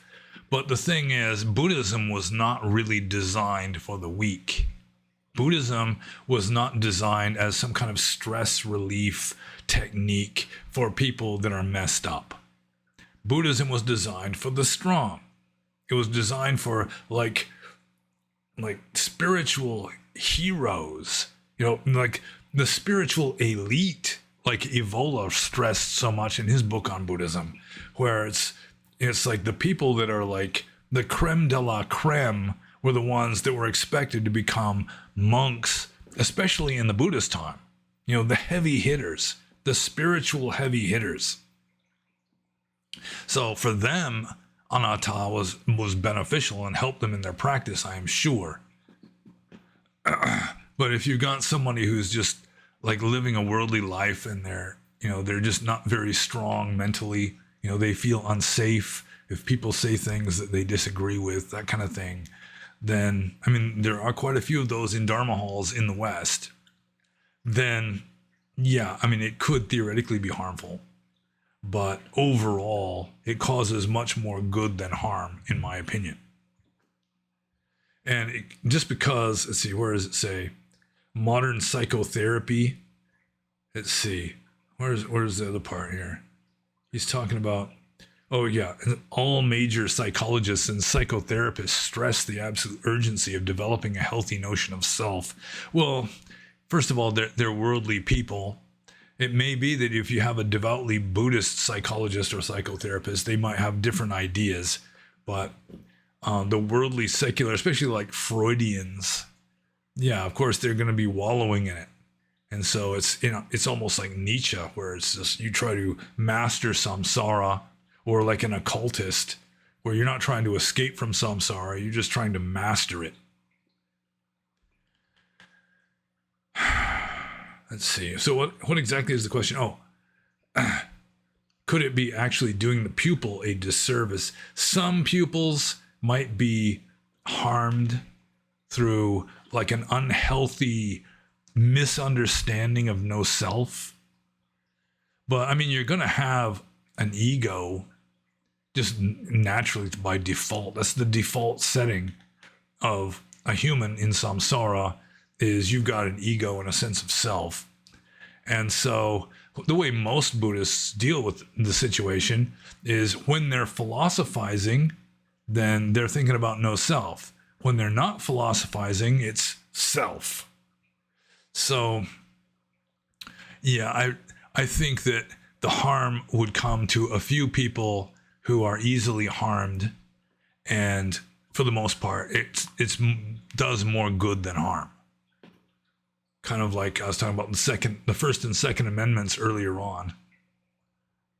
So I'm just going to move on to the next question from Gnostic Rocker here. Just out of interest, where are most of your viewers from?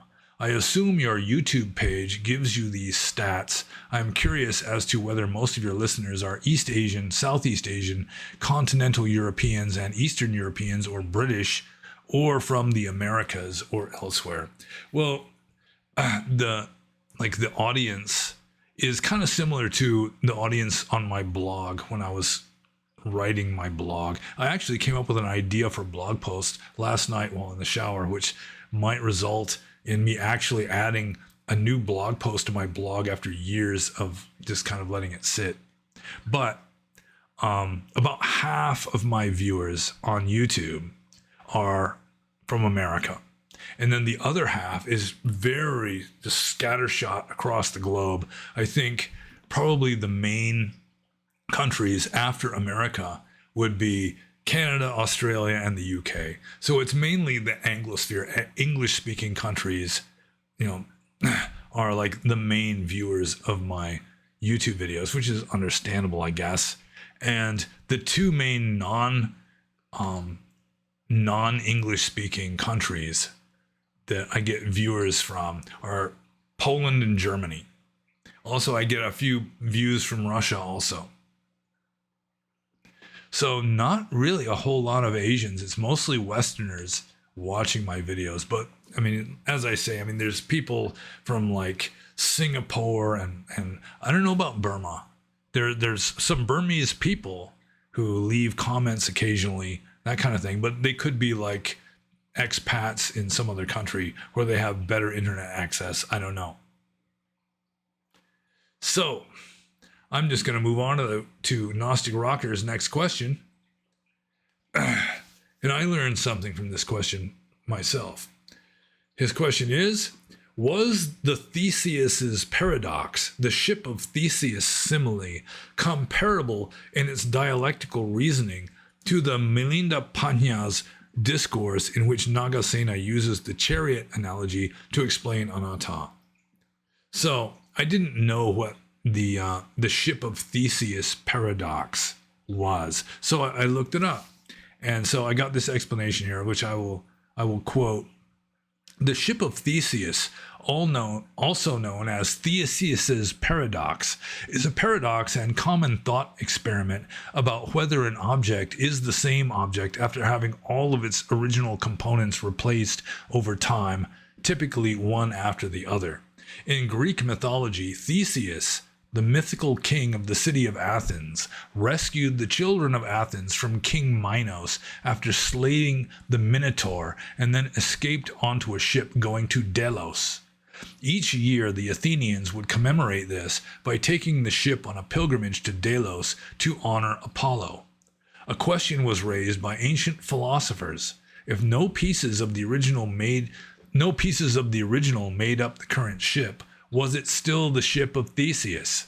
Furthermore, if it was no longer the same, then had it ceased existing as the original ship? Thomas Hobbes raised the further question of how to consider a second ship that had been built entirely from pieces removed from the original. Okay, no, that was from Wikipedia. So, I'd never heard of the Ship of Theseus paradox, so this was new for me. But, I mean, there's obvious similarities. It's not exactly the same argument, because apparently the ancient Greeks weren't questioning whether there was a ship there at all. That's kind of the whole point of the Buddhist, like the simile of the chariot. You know, you've got a chariot, so you remove one wheel and put a different wheel on it. Is it the same chariot? You take all the pieces apart, take the chariot apart, you got a pile of chariot parts. Is that the chariot? So it's not just the sum of its parts that makes a chariot, and it's not like having the parts in the right order necessarily, because you could take off one of the parts and put a entirely different one on, and it's considered to be the same chariot. So the Buddhist argument, like the parable or the simile of the chariot, which is found in the suttas also, it's found in the Samyutta Nikaya at least, not just the Milinda Panya, that really chariot is just a convenient perception. Like, it's a generalization of just a certain assemblage of parts. And so, I mean, the Buddhist argument is that chariot, there is no real chariot, that it's just a convenient use of language or of like perceptual generalizations. And, you can change out parts, this kind of thing. You still call it the same chariot. Whereas with the Ship of Theseus, it seems to me that the Greeks really weren't questioning whether there really was a ship there. They had too much Plato. According to Plato, probably up in heaven, you've got like the ideal ship, and that all ships on earth are partaking of this ideal shipness. So I think the Greeks were more samsaric in their philosophy. They didn't question whether there really was a ship there or not. They're just asking if it's the same ship when you start swapping parts out. So there's obviously a similarity in the argumentation, but it's not exactly the same argument, it seems to me. So let's see. I guess I answered the question. Let's see, what exactly was the question here? Was the Theseus paradox simile comparable in its dialectical reasoning to the Milinda Panya's discourse to explain anatta? Yeah, I think the main difference is that anatta, it's arguing against the reality, the ultimate reality of a chariot, whereas the Greek Ship of Theseus paradox doesn't seem to be questioning whether or not there really is a ship there. They seem to accept that it really is a ship. It's just that, is it the same ship when you start swapping parts out? So that would be the main difference, it seems to me.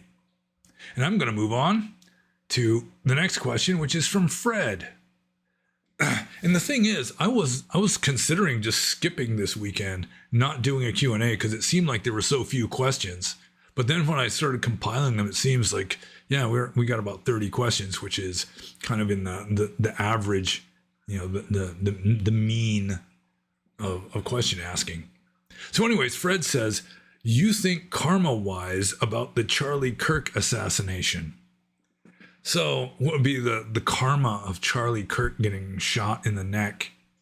I guess that's the question. What would be Charlie Kirk's karma with regard to that? Well, I mean, it's hard to say because, some karma is coming from past lives, going with Buddhist philosophy.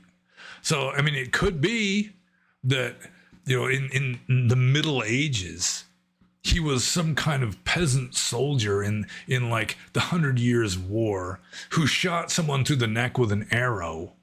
And it wasn't until this life, completely irrespective of his conservative Christian like teachings and so forth, that it was just the fruition of that karma that finally, the opportunity arose for it to reach fruition. I mean, it could be something like that. Or it could be that Charlie Kirk, he gave people an opportunity to speak out against him, then he would address their arguments and so forth. So he was much more into open discourse and just friendly interaction. Charlie Kirk insisted that there has to be communication between left and right, for example. He says, like, even with a marriage, when the husband and wife stop communicating, that results in divorce. In a society, when half of the country stops communicating with the other half, you wind up with civil war. Charlie Kirk used to say this kind of stuff. And so, he wanted discourse, he wanted debate. And the problem is the left really couldn't win their debate with him. And so they resorted to violence. At least one person did. It's really too easy, and it's not entirely honest, a little bit hysterical to just say, the left killed Charlie Kirk. It's like they're all evil, this kind of stuff. That's not good. It's not realistic.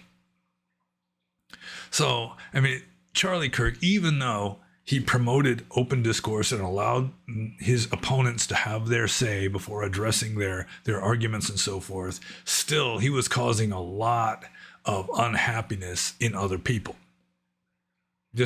Partly just through truth bombs. And so, he'd probably be aware of this sort of building catalog of upset people that he has caused that might cause some sort of, some sort of karmic pressure that resulted in just an explosion, that kind of thing.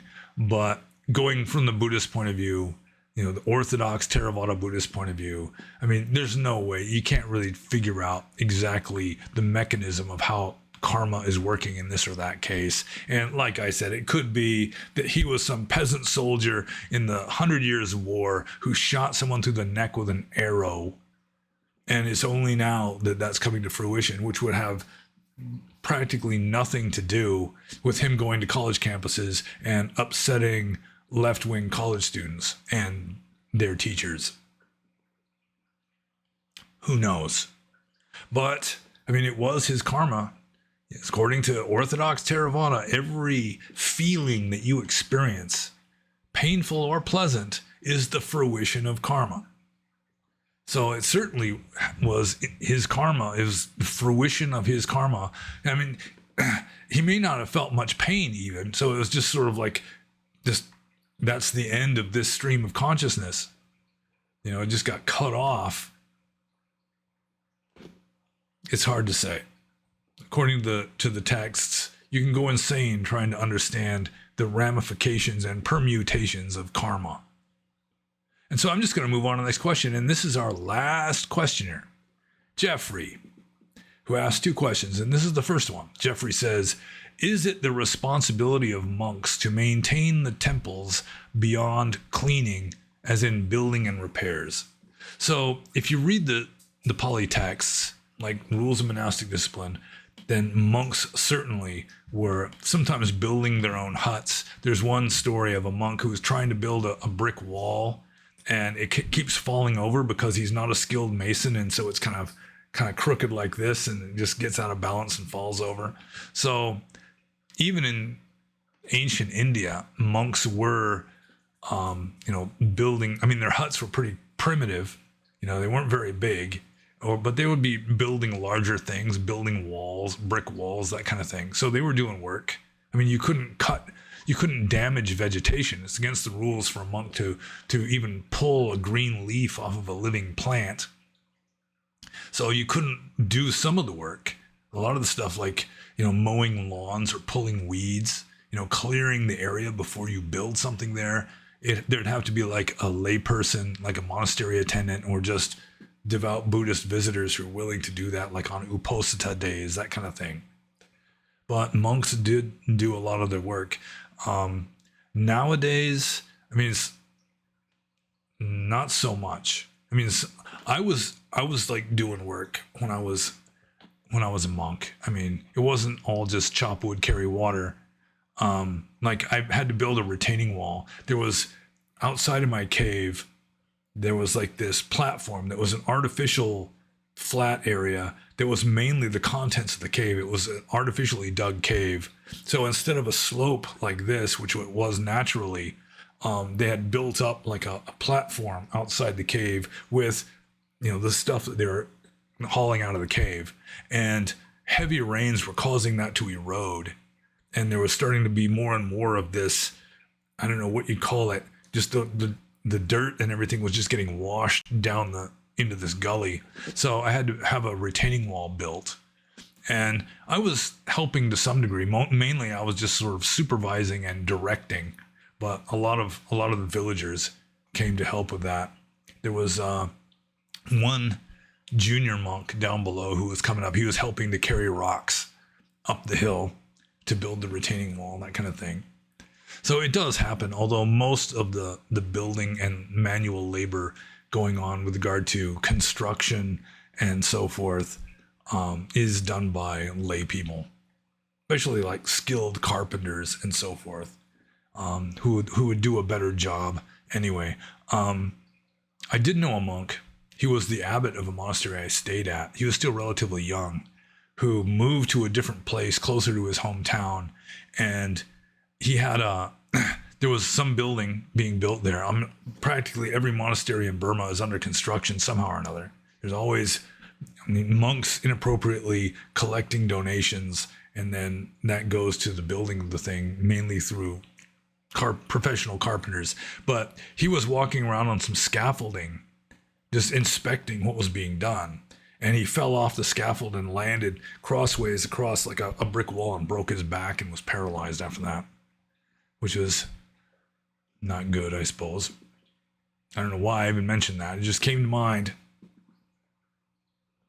So I guess the easy answer to Jeffrey here is the responsibility of monks to maintain the temples beyond cleaning, as in building and repairs. In the past, more so than now, although it still happens. But if you got lay people volunteering to do it, you might as well let them do it, especially with regard to the stuff that monks aren't allowed to do, like digging the ground or like clearing vegetation. That's against the rules for a monk to do. Clearing the ground or digging the ground is against the rules because there are all kinds of little creatures living in the soil, nematode worms, for example, that are being killed by doing the digging. And clearing the vegetation, according to ancient Indian beliefs, and a plant is an ekendriya jiva, or it's one faculty life.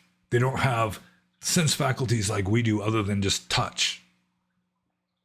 And so it was considered to be killing some kind of being, some kind of conscious being, very kind of primitive level of consciousness, but still there was consciousness there. So in ancient India, it was considered inappropriate for any kind of spiritual renunciant to be killing plants or digging the ground. So let's see, I guess I should just go on to Jeffrey's next question, which is, have you participated in building projects for temples when you were living in the forest, as in do they put out word that a temple needs labor and monks fulfill the need? Well, I've never heard of a case where you've got one monastery that is like building a new congregation hall or a meditation cabin, and then monks from other monasteries will come to help. I never heard of that. But monks do work on things. The next abbot, that one abbot who fell, and after he moved away, he fell and hurt himself badly. The next abbot, he was always working on stuff.